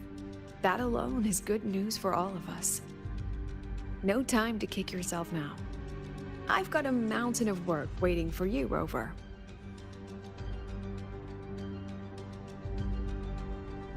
Please, have a look at this, Mentor. The Research Institute is running the final modifications on the drive replica now. The Roya are assisting with assembly and verification. It's built from the framework of the fallen reactor drive. Various materials from the Exostrider, too. It's everything Lahairoi has been working toward. This man-made heart is our final legacy for Solaris. In 16 hours, we launch it into the canopy above Lahairoi. Once evacuation is complete, it will activate, transforming the canopy into Duskvale. It'll contain the spread of void matter. We only finished it because of the data you sent back from beyond the Strider Gate. See? Not a total loss after all.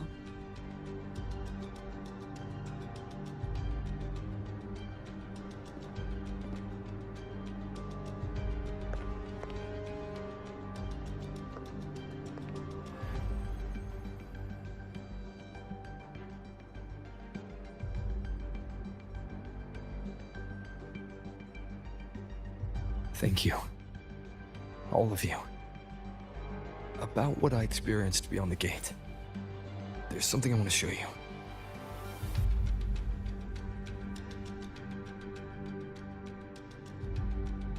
I don't think she gave me this cassette for no reason. Whether it's her shell, or Aemeath herself, she was trying to tell us something. A cassette retrieved from within the Threnodian. Huh. Now that is intriguing. Professor Mornier, is the analyzer in the cassette depository still operational? We can head there now.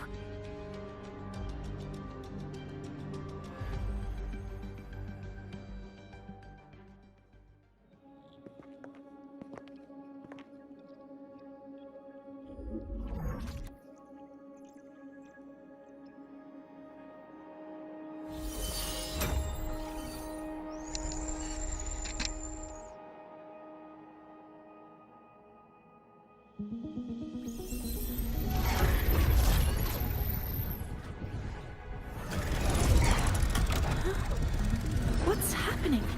Why are all the cassettes rewinding?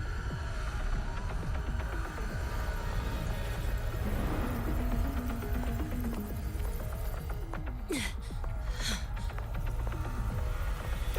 whole server bank's going nuts. Every screen is flickering.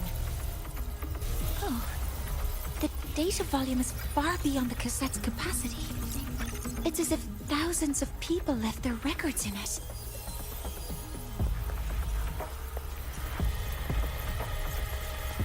The storage system is destabilized. It's now flooding data into every archived cassette in the room.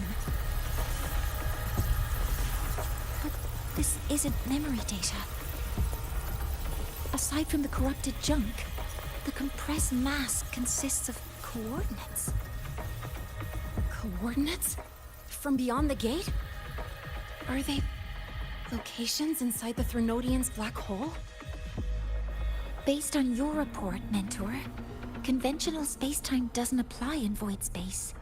You can't plot a standard map there. If Aemeath went to these lengths to give us this, she wouldn't have made it impossible to follow. What if they're coordinates in the High Roy?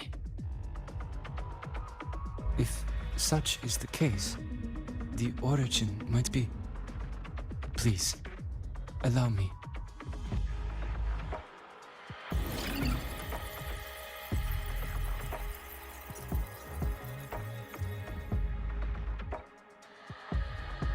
A uniform format these coordinates share. I have verified 150 points using Sundermere as the origin. Each one aligns with a site of Royan runes etched upon stone, just as you beheld within Solisila. Forged by the Exostrider, these patterns are. Void storms do not affect them. We have only glimpsed fragments of their meaning through the lens of Solisila.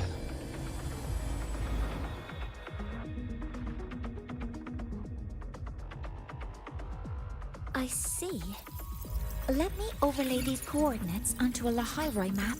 It should make things clearer for us.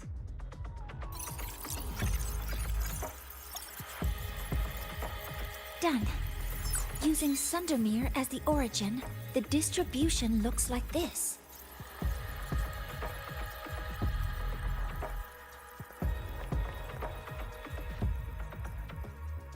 Everything matches.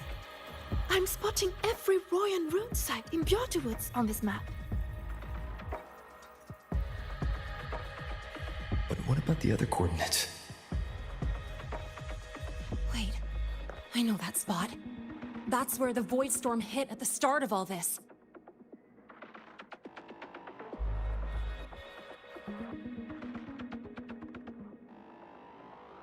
You know, that time when we first met?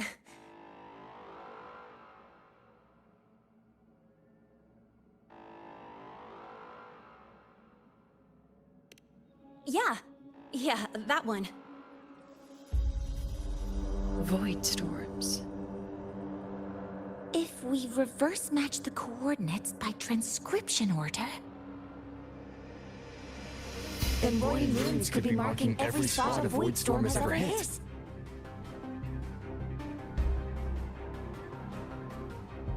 So it is. We Roya have observed something similar, but never perceived it as a universal law. Well, the runes aren't exactly neon signs on the stone boulders saying, "Look here." There are too many locations. With the personnel we have left and the autonomous bots... Leave the manpower to me. You want to bring people back from the escape pods? Precisely. With Void Storm spreading, sending people back out to find hidden runes is too dangerous. Any venture into the unknown carries risk. Studying the Threnodian was a risk. Playing chess with the Fraxidus was a risk. And piloting the Exostrider through the Strider Gate was certainly a risk. Where there is a sliver of hope, the Space Trek Collective will always find people willing to bet on it. Once Dusk Vale is initiated, this place becomes a sealed tomb. The intelligence retrieved from void space is our only remaining asset up for study. It's our only leverage against Aleph 1 before Dusk Vale fails. We have the capability, the responsibility, and the will to secure this void space data. Face the unknown and we may lose much. Flee from it, and we lose everything. Then leave Bjarta Woods to me. It's the most heavily contaminated area. If this is because of what happened to the Exostrider,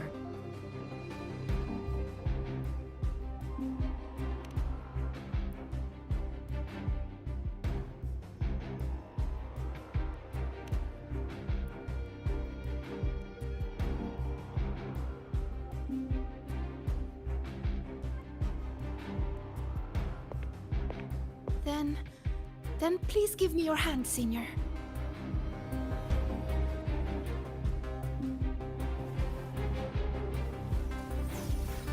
Use this. It will guide you to other Royan runes.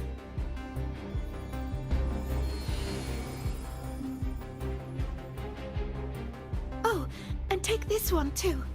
It's for protection. With it, you'll definitely come back safely.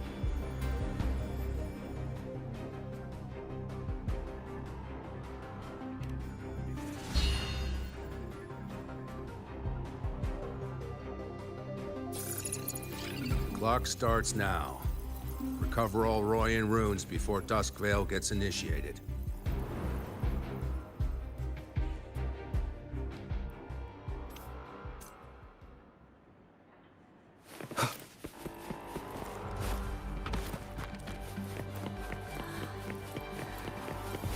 I'm splitting everyone into teams. They'll depart in waves according to their assignment. I'm splitting everyone into teams. They'll depart.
The first one should be around here. Didn't notice before, but there's some shredded frequencies hanging around this spot. Abby, the rune's responding.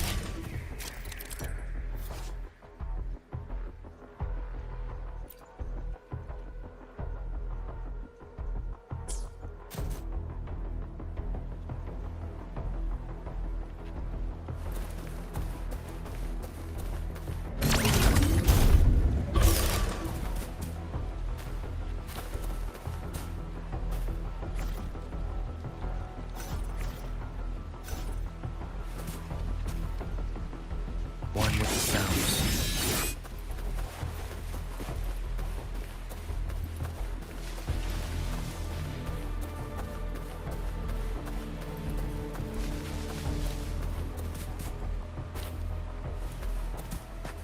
Wind, guide me.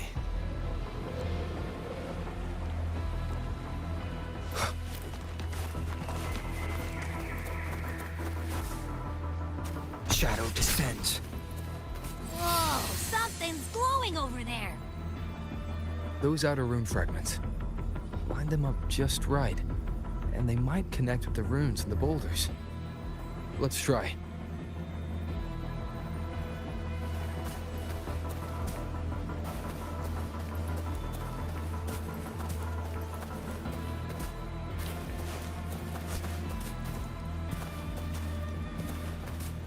Nowhere to hide.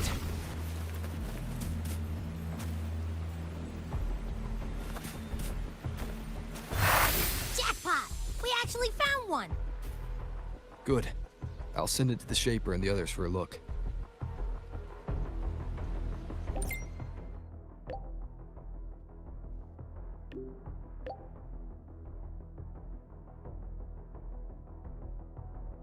All right. On to the next rune.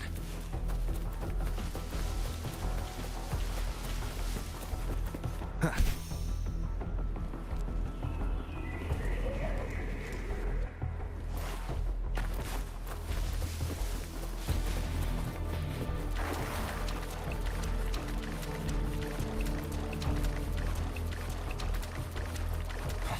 Same as before.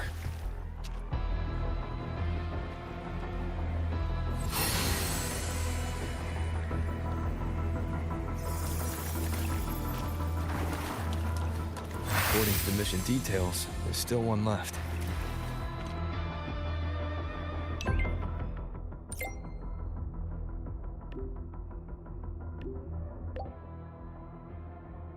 We're blazing through these runes.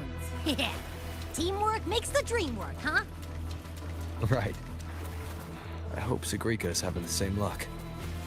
So while you were searching, I tried tuning into each rune's frequency. Each trace felt different. They're definitely... this is the last one, right? Yeah.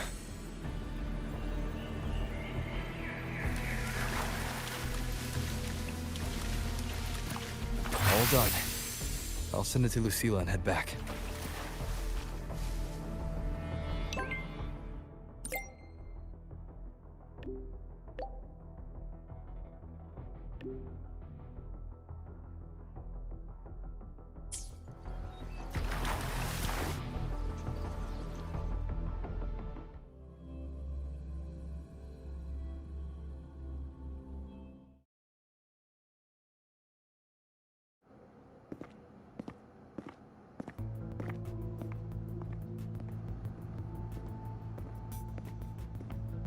What's going on?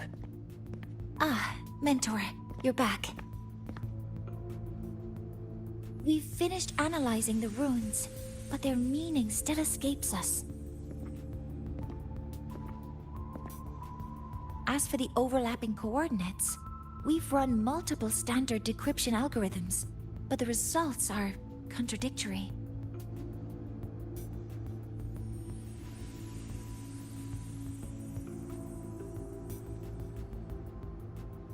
I'm no rune expert. But we have one here, don't we? She resonates with them. Who? Wait. Me?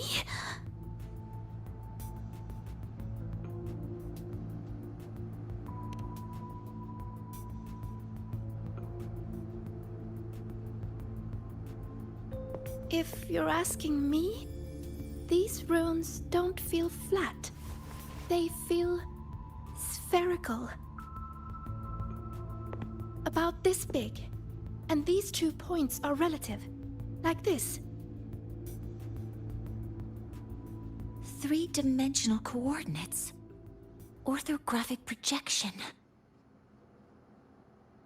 If we take the reactor drive's light data from the database as a deck layer and reconstruct it,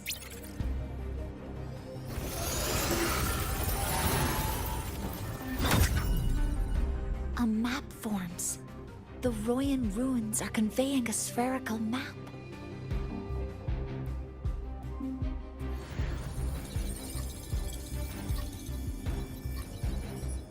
What are these 2 places? The one on the surface corresponds to the Strider case. As for the one at the center, there's too little data to confirm. but by geometric definition, it's the origin point of the entire map.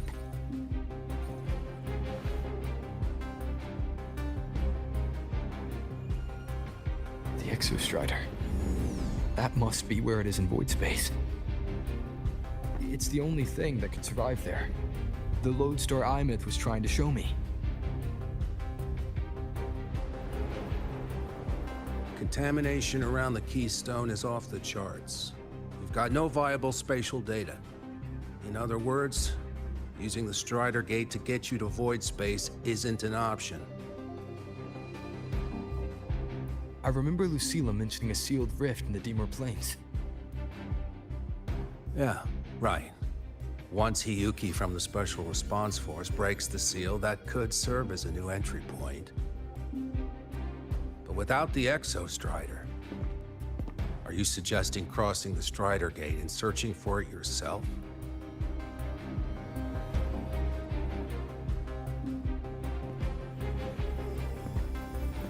Now that we have a concrete map, I should be able to retrieve the Exostrider before my power of separation gives out.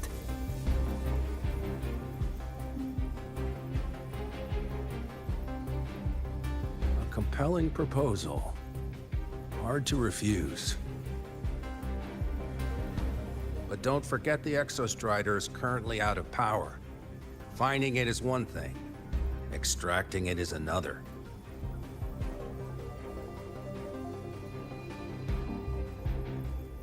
And then we set a hard deadline. If I can transmit the Exostrider's coordinates to you before Duskville initiates, then tell me you'll consider entrusting the drive replica to us. Consider, huh? So you're handing the choice to us?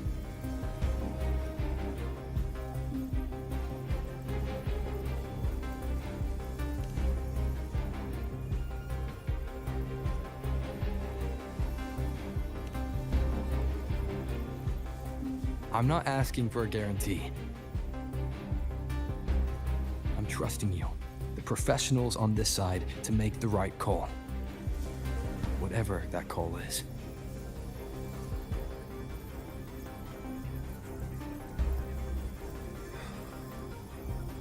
The Exostrider's value justifies the risk.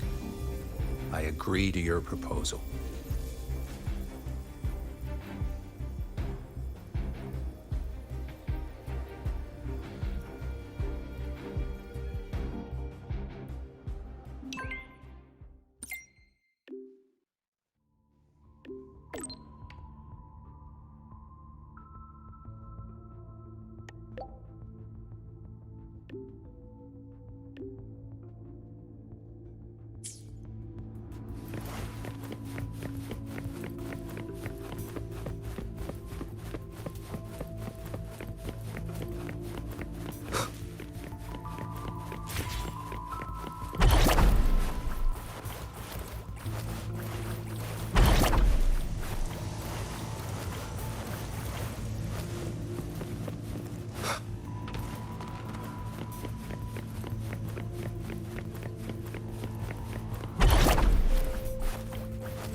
Here, this is the Deemer Plains map, updated with the latest intel. Be mindful of the contamination. It's not just the exoswarm or local life forms being affected. It's sealing off the terrain itself. That said, where there's a will, there's a workaround. Hiyuki found one, though took her some time. That Miko. Yes, she's been investigating the Deemer Plains in secret. You'll meet her there. She also asked me to tell you that she's run into the Fraxidus there, including the missing girl, Denia. Let's just say honesty is in her nature. She just thought you might want to know. Perhaps her way of showing she has no hidden agenda. Noted. I'll be leaving then.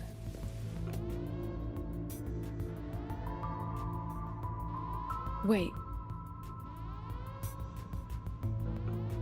Look me in the eyes. Relax. It's my forte. You've seen it before.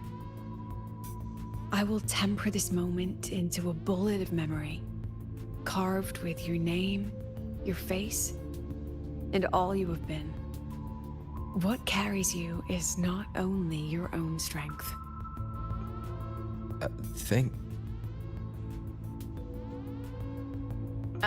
Save that for when you come back.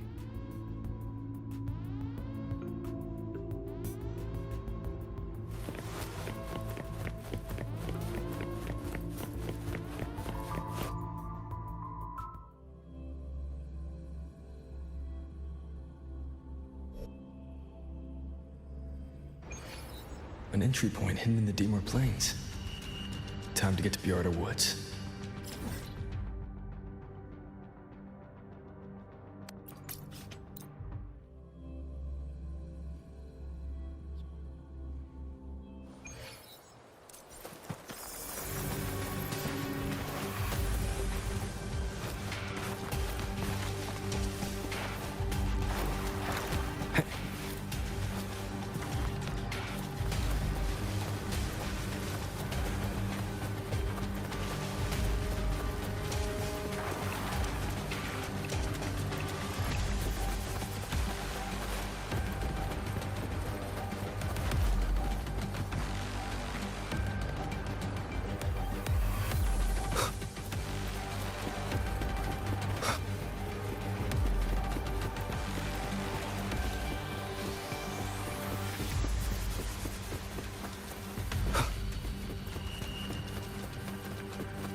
It's already been totally contaminated by void matter.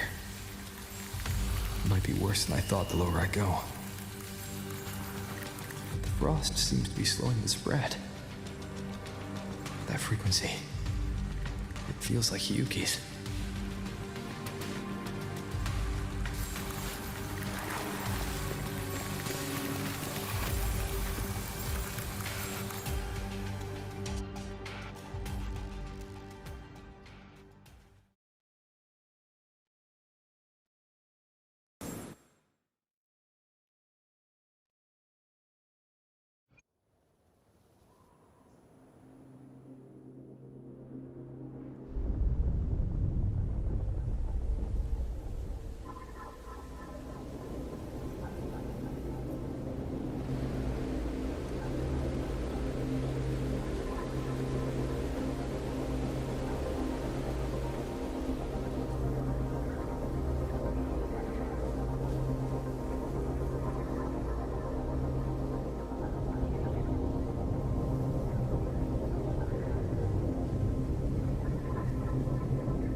The void matter contamination is bad.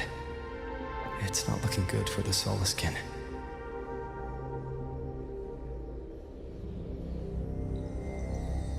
And this white bird. Did Hiyuki leave it here?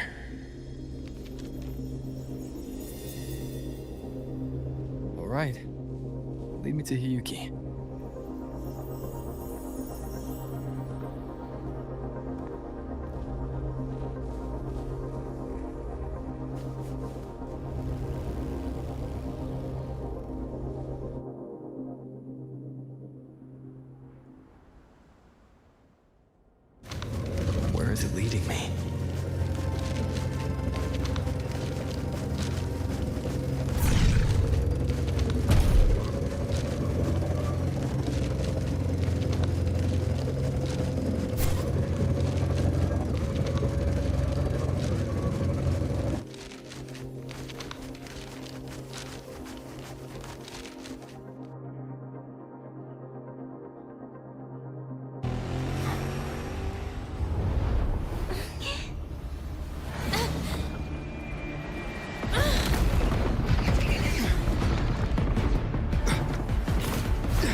She hasn't gone far. Probably watching us from the shadows.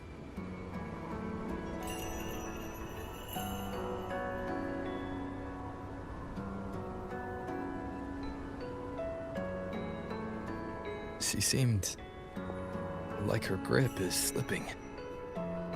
She was already like this when I last encountered her, shortly before the Void Matter surge.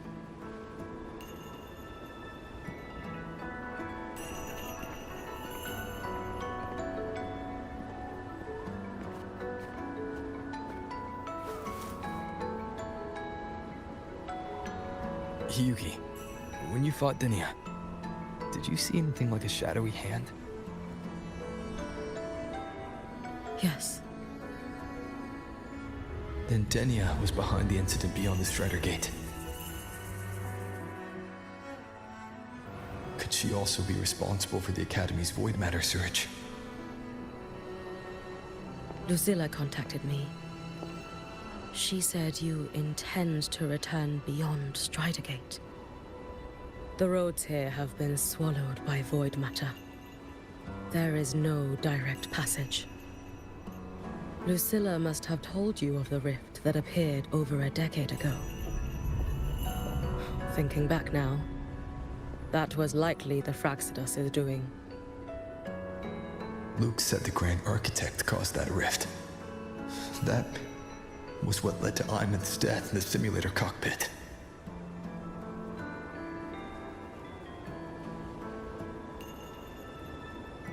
If they used a Thermodian frequency extracted from here to influence Denia, then the Space Trek Collective was already infiltrated from the beginning. The Thermodian surge now could be their attempt to force the girl to master that power. Or perhaps that power within her has simply broken its leash. Long ago, I sealed a portion of my own power there to help aid the Solvane Heartwood resist the Thermodian. Break the seal, and you will pass through the rift to reach the Void Matter depths beyond it. Understood. I'm relying on you. Let's go. Time isn't on our side.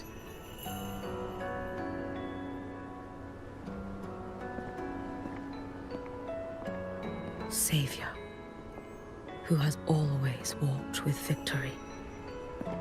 This time, have you come to save Lahairoi?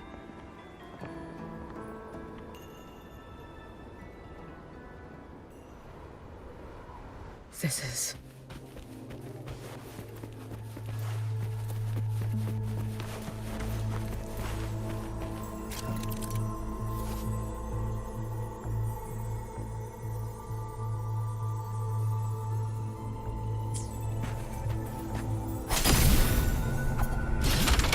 Is it trying to tell me something?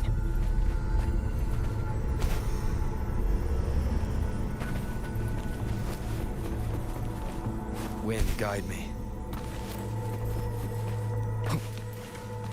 Aleph 1 seems to hold little interest in anything besides humans. Most of the structures it devoured have drifted here.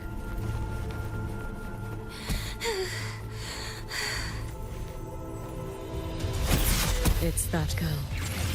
Be cautious. Denia! Can you hear me? I will handle this.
It's fine.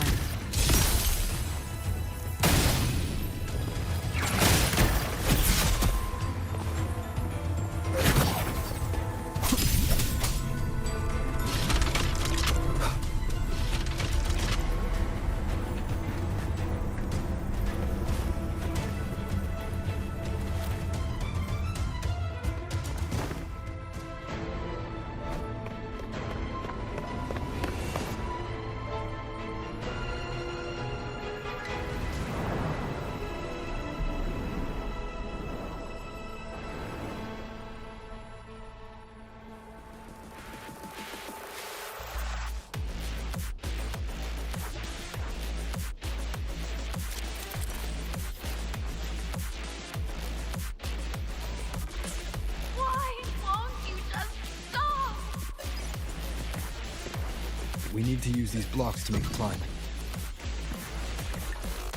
It will eat you.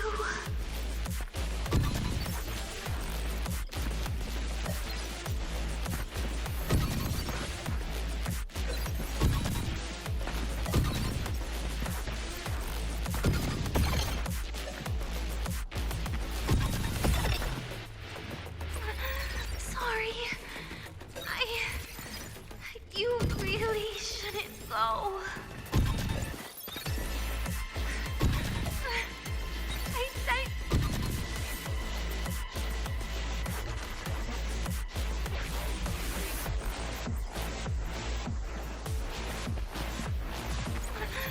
Sorry. You really shouldn't go.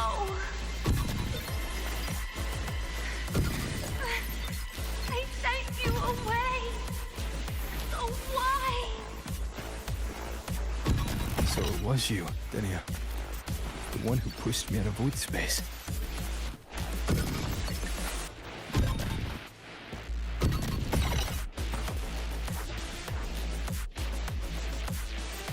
Oh, my head. It hurts.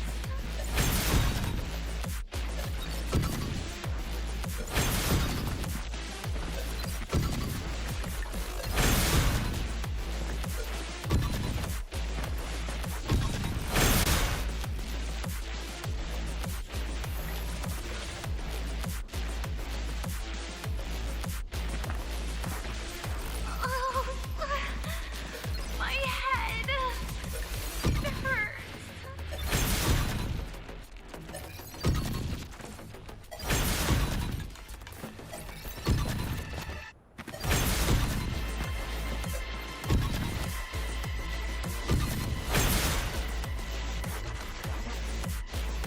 No. Playtime is over.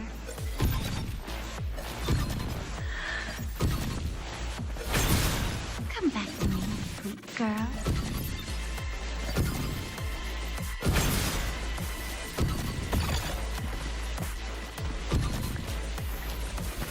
No! Please! Don't eat me!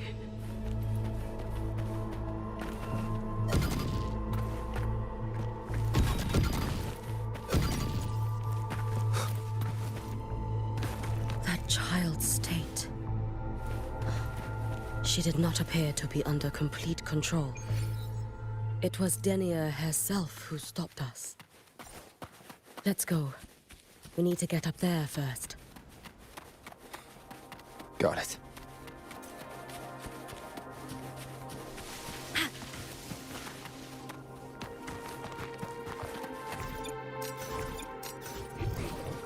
Roving among the stars.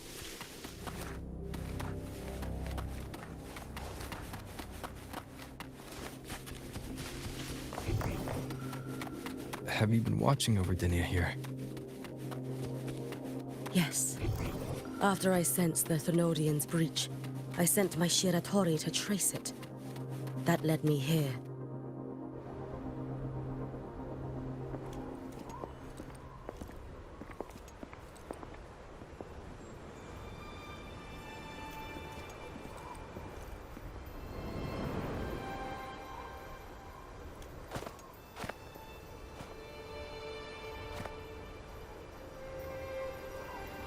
Wait here. This seal is wrought from the future's tithe. To put it simply, I drew upon countless versions of my future self and anchored them here to suppress the void matter. To break the seal is to reclaim those futures. That task is mine alone. I understand. I'll leave it to you. There is one thing. With Aleph 1 active, I may not be able to restore this seal once it is broken. You choose the most perilous path at the most perilous time.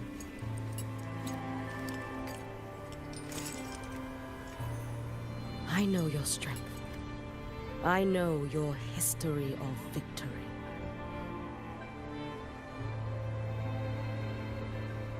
To take such a risk? Is it because you remain confident you will not fail? That you cannot lose to the Threnodians? No, I've failed before.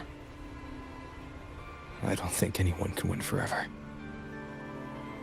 If I'd never lost, maybe I'd still have my memories. I wouldn't need to start over.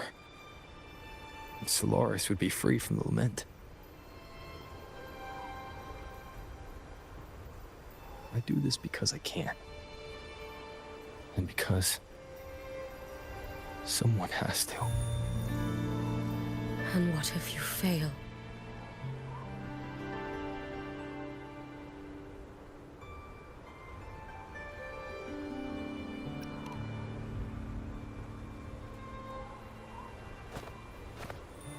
I meant, what becomes of you? Maybe I'll be lost to void space. Maybe I'll find a way to turn the tide. I can't know right now. But if I don't try, there's no way I'll ever know.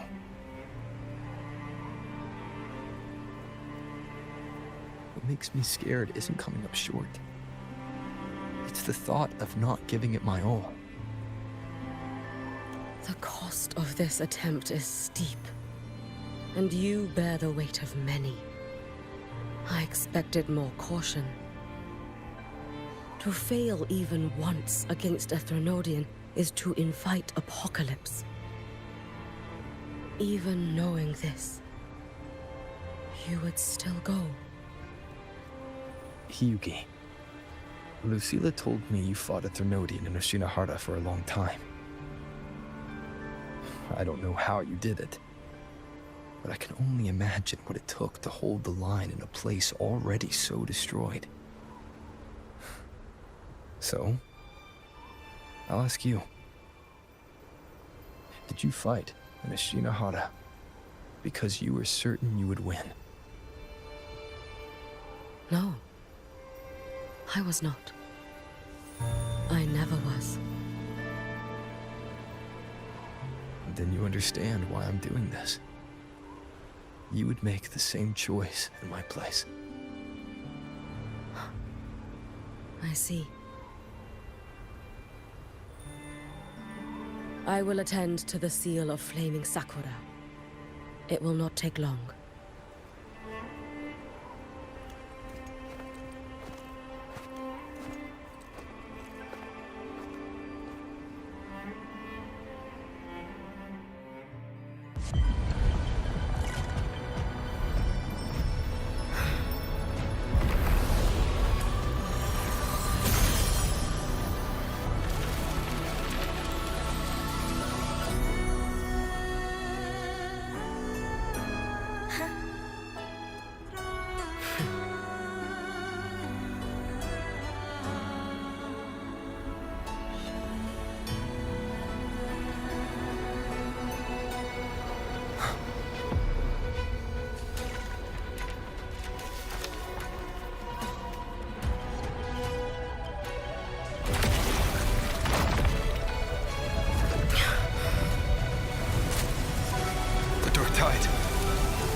Let me help! No need. I must do this myself.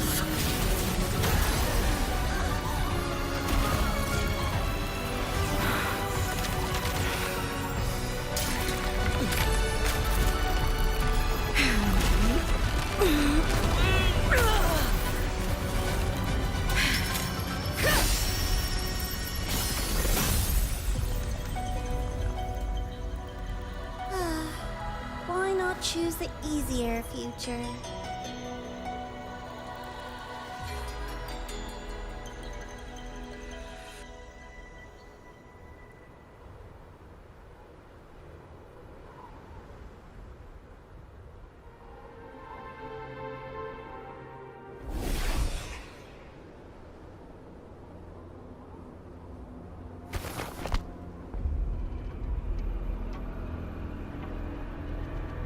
The girl. Oh, it's been a while, Miko of Flaming Sakura. And you as well, Rover. I burned my future as a Threnodian resonator. Your plan holds no meaning now. Every step in our dance has its purpose, Lady Miko. Our paths have crossed often, but in my design, this is our true introduction to each other.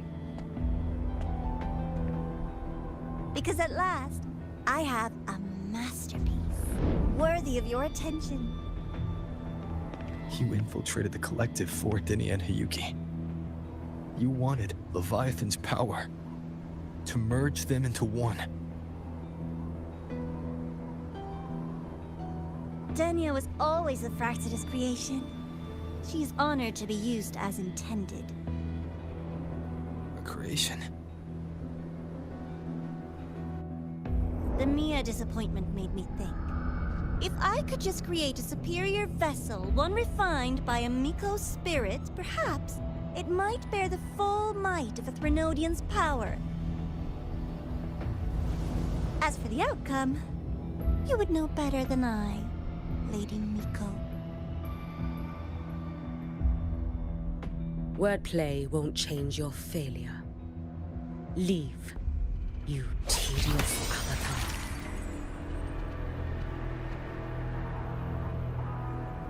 Failure? No. Listen, you two.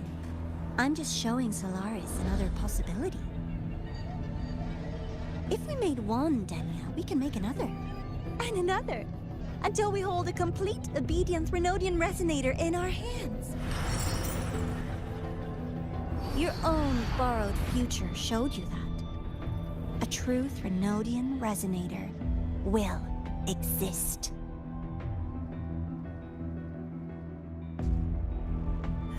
Help! Help me!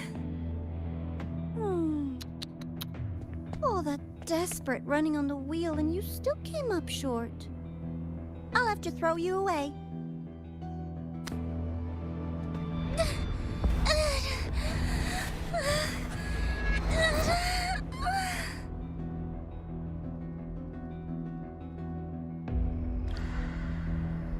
She can deny it all she likes, but the void in her heart is the same as Aleph one's.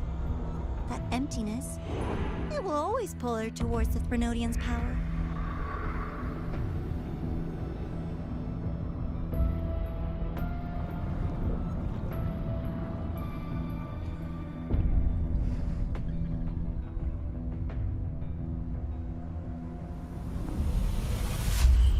Chase her if you must. You do so love playing the savior, Rover. As for this avatar, I'll spare you the trouble.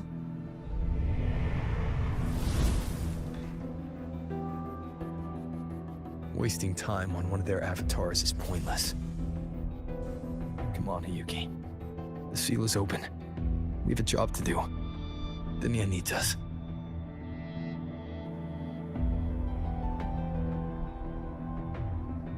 If you wish, I can tell you about my history with the Fractidus. But of course, Denia is the more pressing matter. It's not hard to guess. The Grand Architect wanted your power as the Miko of Flaming Sakura, didn't they?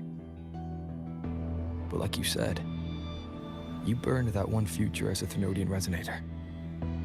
You can be done with them.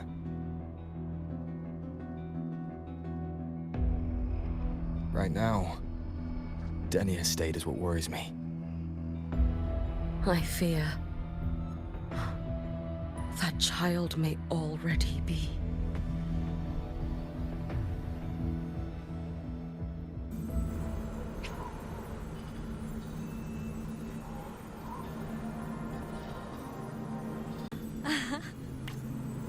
It flew so far.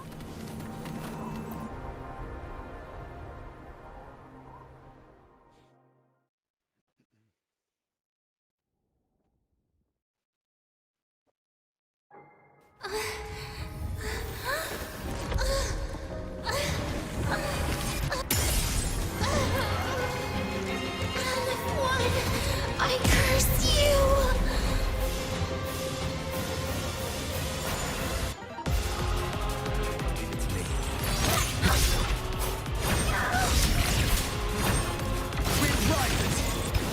Hopefully this helps.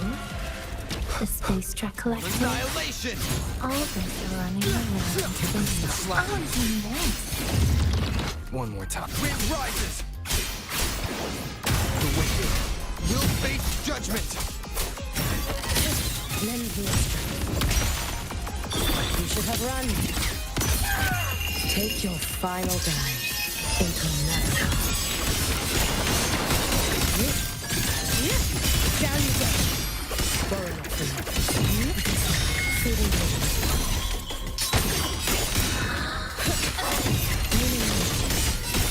follow my rules if you can.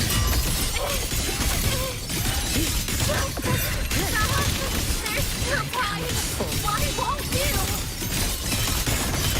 Still refusing to turn back!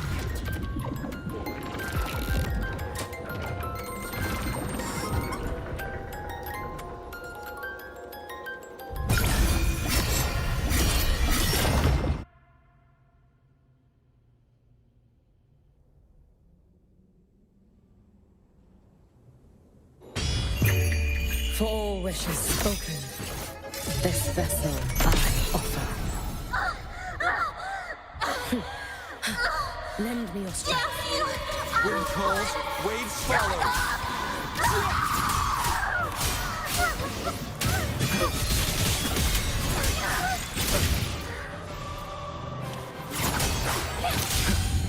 I am the Tempest! The wicked will face judgment! Let there be snow.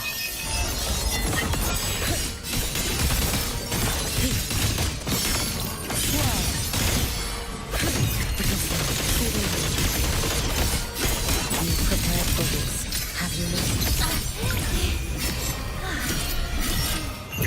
May the Sakura incinerate. Burn this self away. No chance.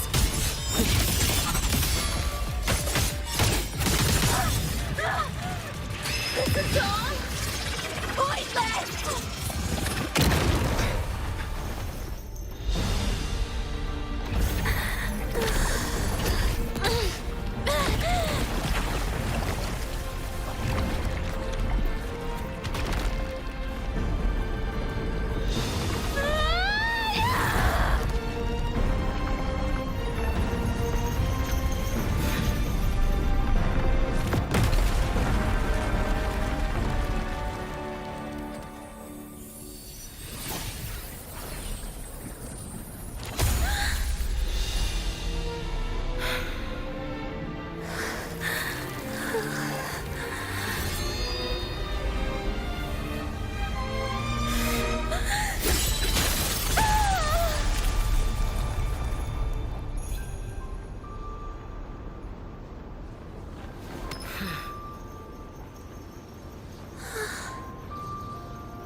Go inside. Rest now. Do not worry. The void matter frequency within her has weakened. She will recover.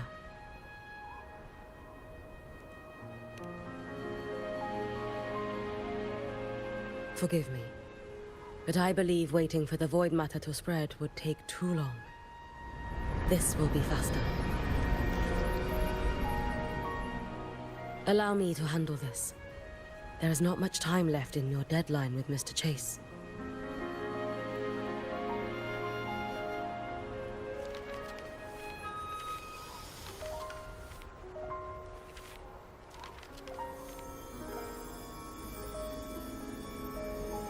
My Shiratori can guide you through void matter, but the concentrations here go beyond its strength.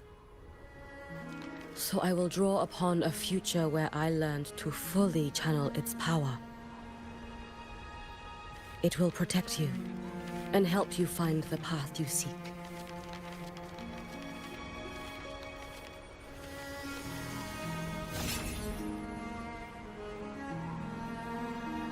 The rest is yours to face. Thank you, Hiyuki.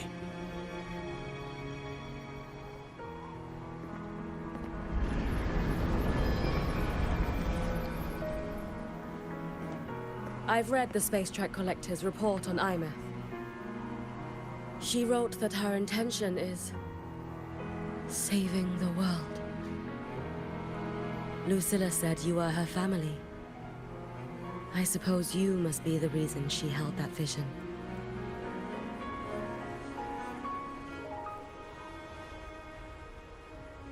Do you regret it? Leading her to the Savior's path?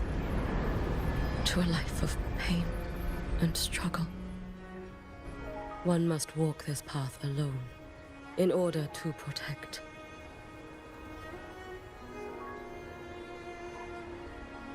And those who walk it out of admiration will lose themselves in the mire. No, Yuki. I don't seek Aemeath to confess my regrets. I want to find her, so I can tell her. I hope to make you proud. I hope I haven't let you down. I've always been proud of her. She chose to walk this path with me. So, I know I'm not alone. Should I ever fail, I know there will be someone who'll continue to protect Solaris. With your extraordinary strength, that is indeed possible. But for those who are too weak to save others, there is only futility waiting at the end. As I learned when I failed to save Ashinohara. All I can do now is hold my Sutsu tightly to ensure that after Hiyuki, there will be no more Miko of flaming Sakura. That is all that remains.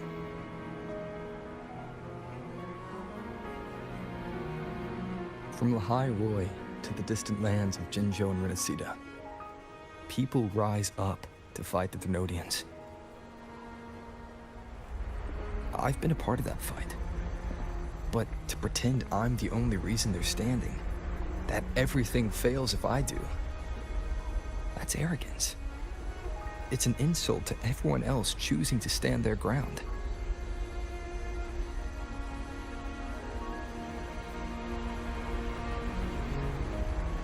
My victories were never mine alone.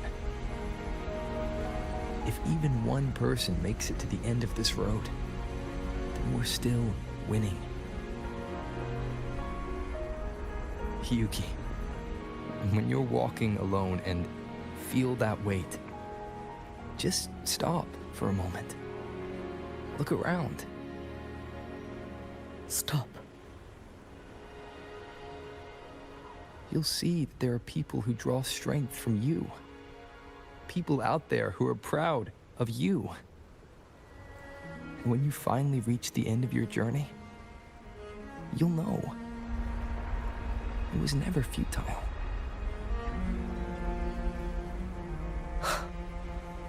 How enviably brilliant.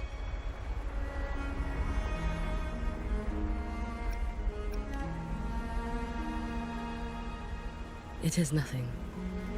I will tell you when you return. All right. I'll be back soon. I will hold the line here until Duskvale initiates. I will wait for you. Together. With everyone.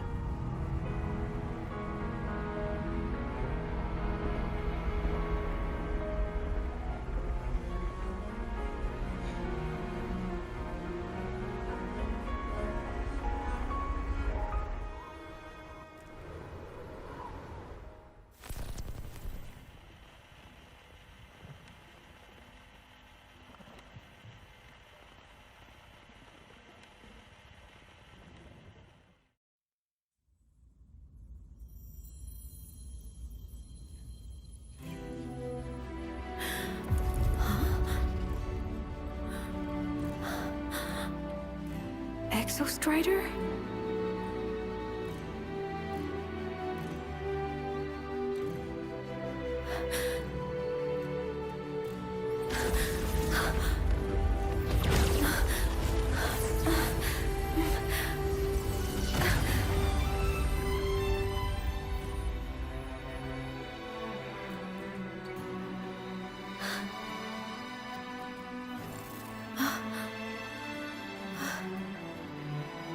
Someone consumed by void matter. Come here. The Exostrider's power is nearly spent, but I'll do my best to protect you.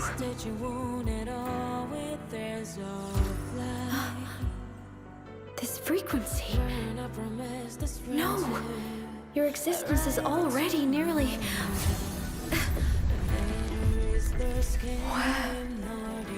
Come on.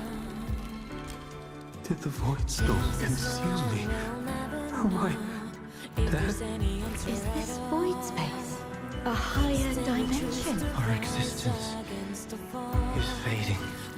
Did you just say that time and space have no meaning? Who's speaking? I can't see you, but I can feel you. Sound doesn't travel here. Thoughts do.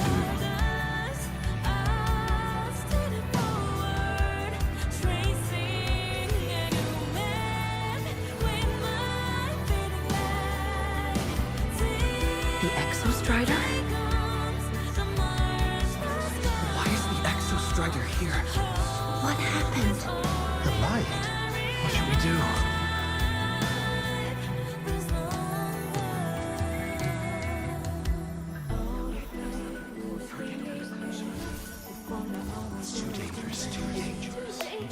What are you doing? This is meaningless. That's enough. It's futile. Our lives already ended in the void. I heard the Exostrider's cry for help.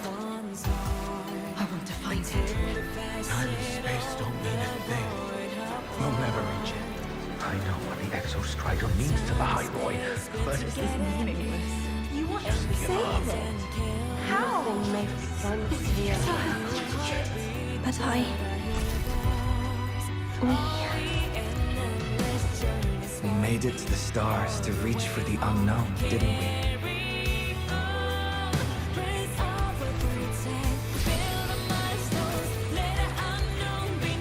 Just another step on a long road of discovery. you... This is where we came from. A space-time coordinate with the Exostrider as the origin? But that's impossible inside a black hole.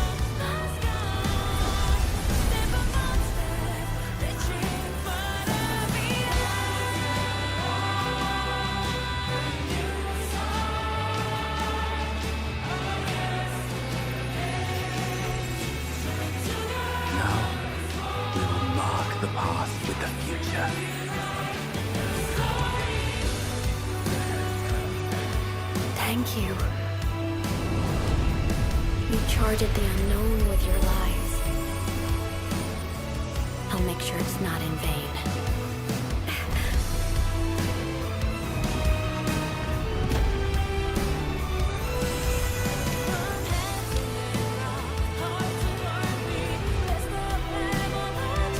The light of the origin point. We will bear it.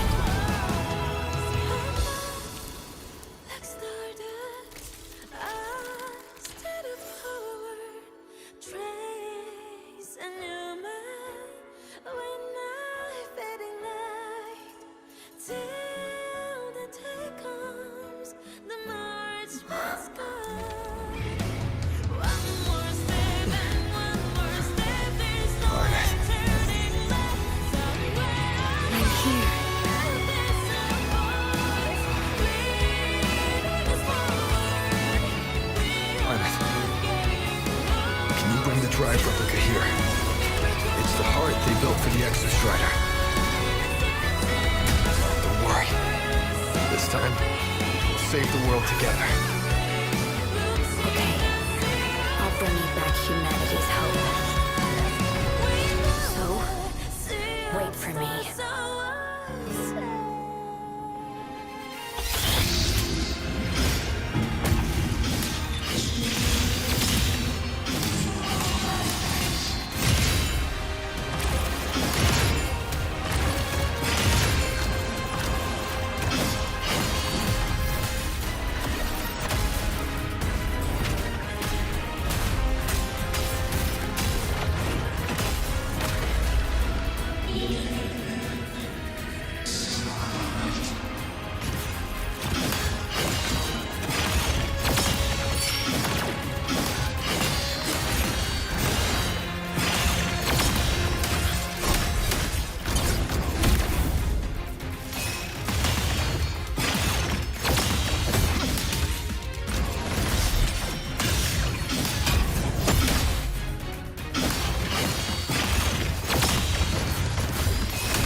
The Exostrider's frequency is decaying.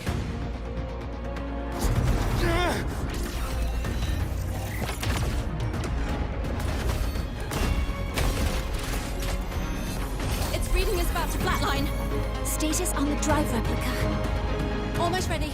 We just need the calibration data now.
operational within me.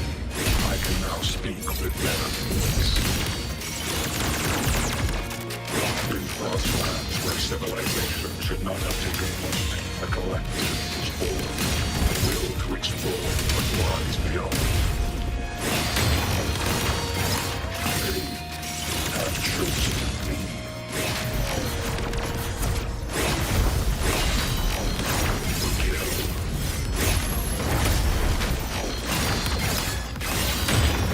Ranged module.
Confirmation. Battle concluded. Void matter responses within this sector have dissipated. But Threnodian Aleph 1 wasn't destroyed. Analysis. Resonator Aemeath. Under current parameters, the permanent termination of Aleph 1 is impossible. Therefore, I exercised autonomous judgment and exiled it to the furthest reaches of this universe. Request. Arbiter, permission to remain. Before your final judgment, allow me to submit a log of my experience in the High Roy. Log retrieval. On multiple return transits, I was detected by Aleph 1. It pursued me, its objective to enter Solaris through the Strider Gate.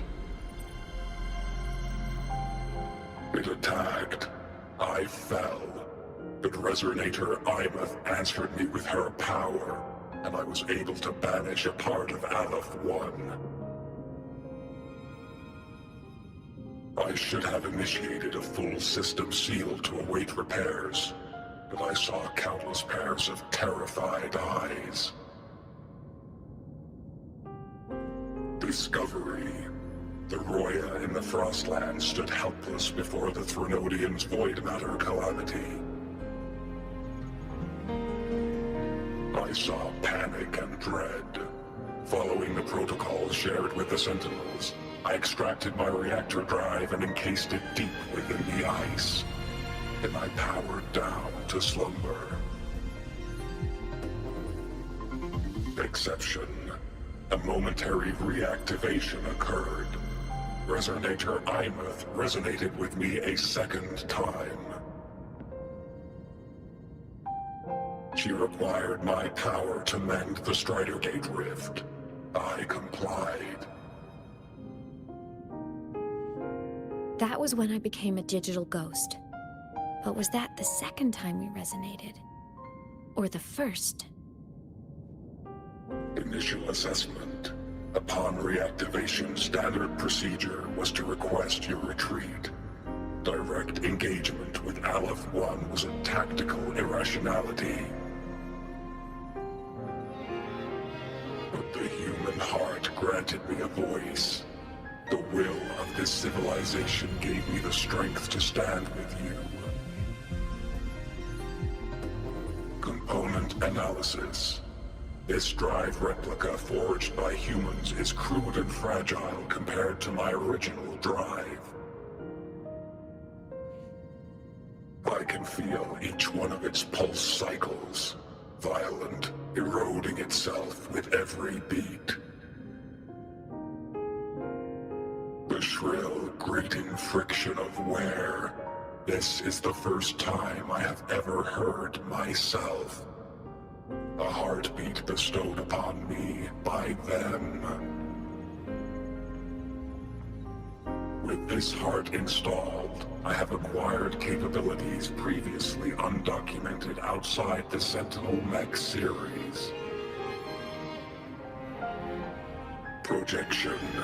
Given Threnodian Aleph 1's abilities, we must assume it retains the capacity to return. Once the Strider Gate is fully sealed, I will remain on this side as its guardian. I will bar its re-entry into Solaris. Request. Arbiter, I was born from humanity's hope. Please permit me to remain here and protect them until this heart ceases to beat. Query. Resonator Aemeath, are you willing to accept a portion of my power? When I first arrived in Lahai Roy, your assistance allowed me to seal the Threnodian beyond the Strider Gate. Your current state is a consequence for which I bear responsibility. While I slumbered, you safeguarded Lahai Roy in my stead. Now, the death that once drew near has been severed.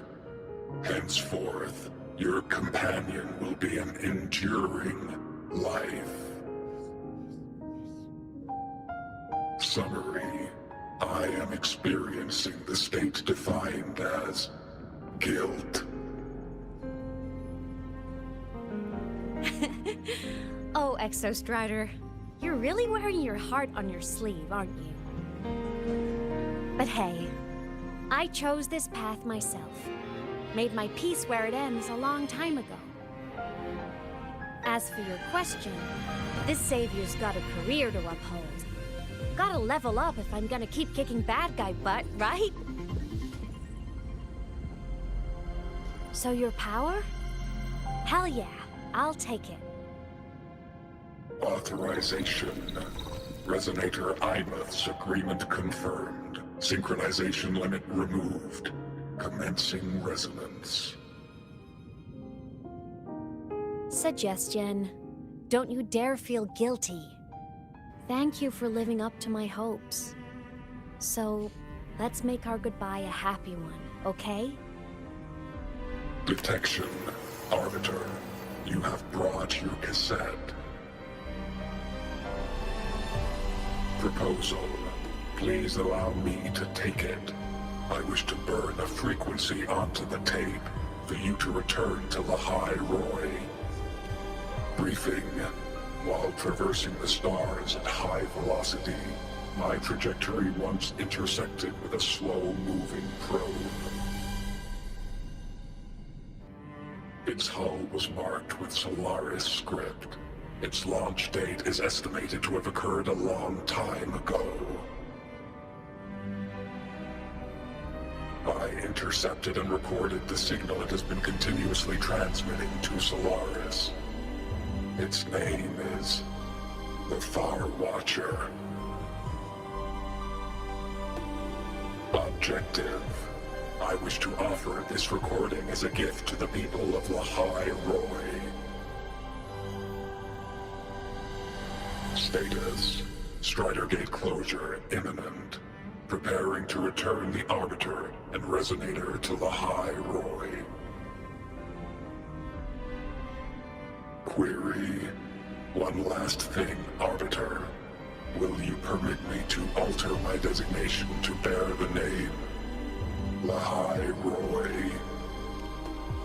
Designation change complete. Thank you, Arbiter. Valediction. Farewell, Arbiter. Please deliver my temporary goodbye to the people who forged this heart.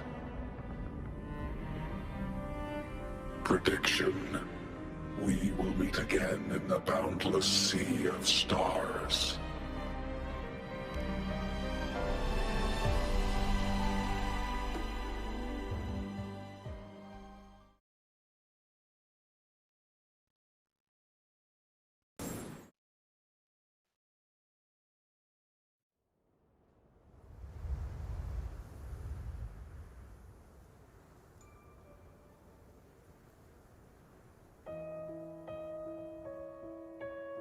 It's been so long since I last saw Solaris.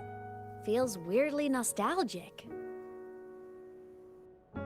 Now that Aleph 1's been kicked to the cosmic curb, Lahai Roy can finally breathe easy. I was gonna say we saved the world this time, but honestly, it was the explorers who fell into the void matter. They're the ones who mapped that data on me and the Exostrider inside the Threnodian's black hole. All I did was burn their findings onto a cassette for you. And it was the people of Lahai Roy who decoded the cassette and forged the drive replica. That's what let the Exostrider finally cast the Threnodian out. So, this wasn't a story about heroes saving the world. It was the world saving its heroes, right? Yes. And now, we're home.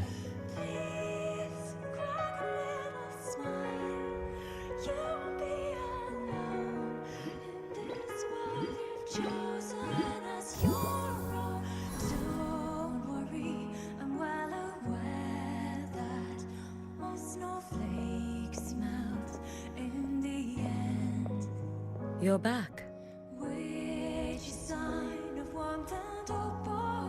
Yeah. I'm back now.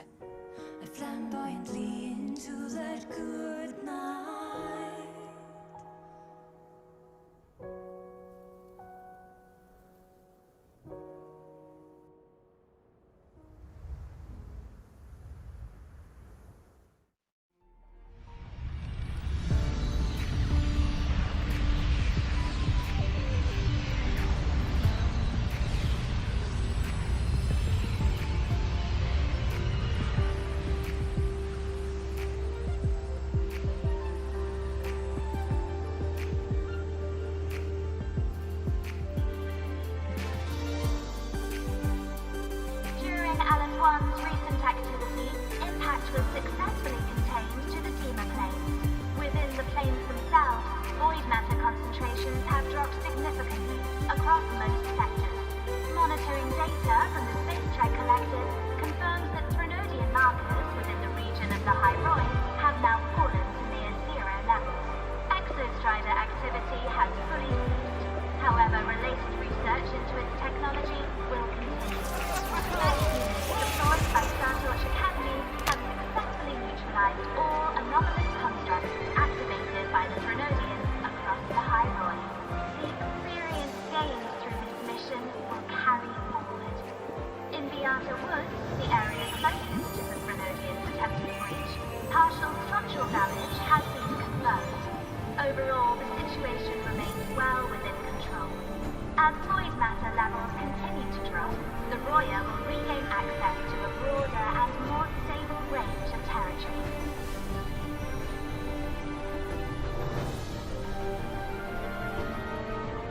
Once shrouded in void matter, the Hyroi now stands restored. This is made possible by the choice of every last explorer. The road ahead is vast. We will reach the stars. And then we'll keep going.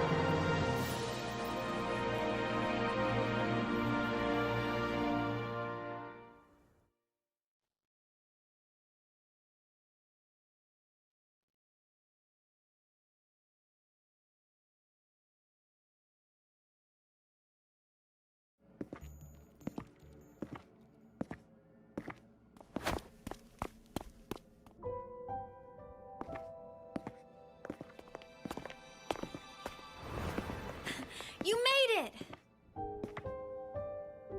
Turns out, decoding what the Exostrider burned into your cassette was way tougher than the Institute thought. They only just finished today. Over here! Everyone's waiting for you.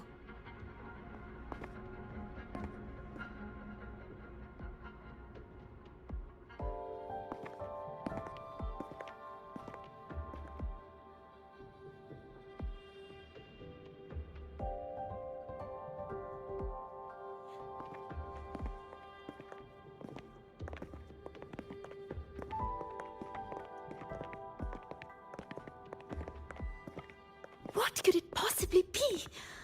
Oh, I can't wait to find out.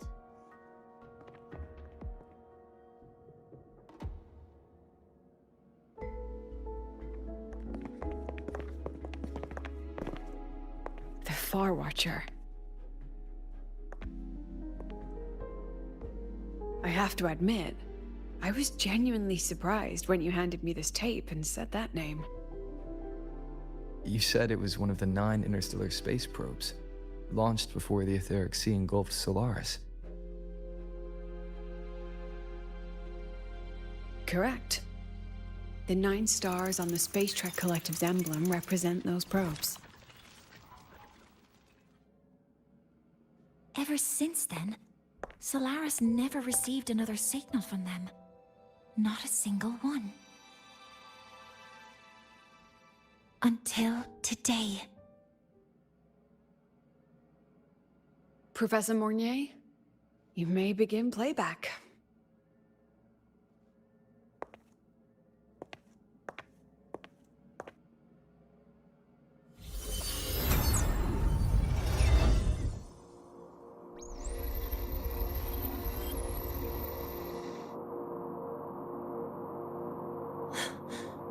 This sounds like white noise. Judging by the cassette's data, they're sounds the Far Watcher recorded while drifting through different galaxies. Sounds that have been lost to us for centuries. Silenced by the etheric sea.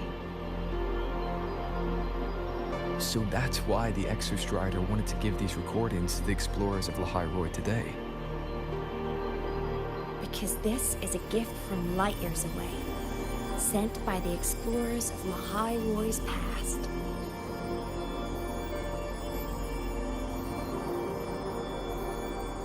Echoes from a sea of stars.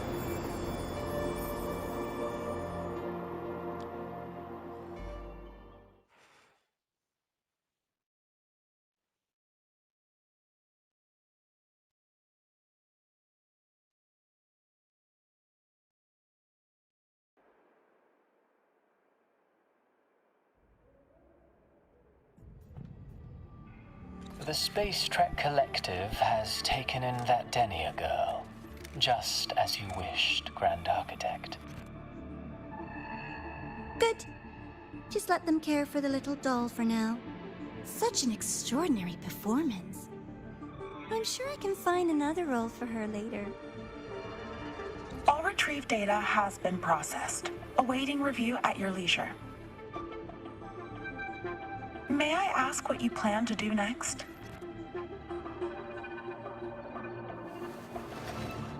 Plans are progressing everywhere, it seems. I've dallied in La Hyroi long enough. Time to stretch my legs. Cristoforo, be a dear and run a message to Eris in the new Federation for me. Understood. Though I suspect the Vice Architect will begrudge once more your sending me to disturb their precious quiet. Oh, and will you require me to draft a prologue for your characters? No need. I'll pay for Lova a visit myself first. That will be all for now. This body tires so easily. Remember to give her a silent ending. Grand Architect, with this phase of verification complete and full production proceeding, do we still have use for that Miko? That won't be necessary. Her future as a Threnodian resonator has been taken. She no longer requires our attention. Besides, she's failed one too many times, drawn one too many futures from herself, and she still insists on walking the path of saving Ashinohara alone with no intention of stopping.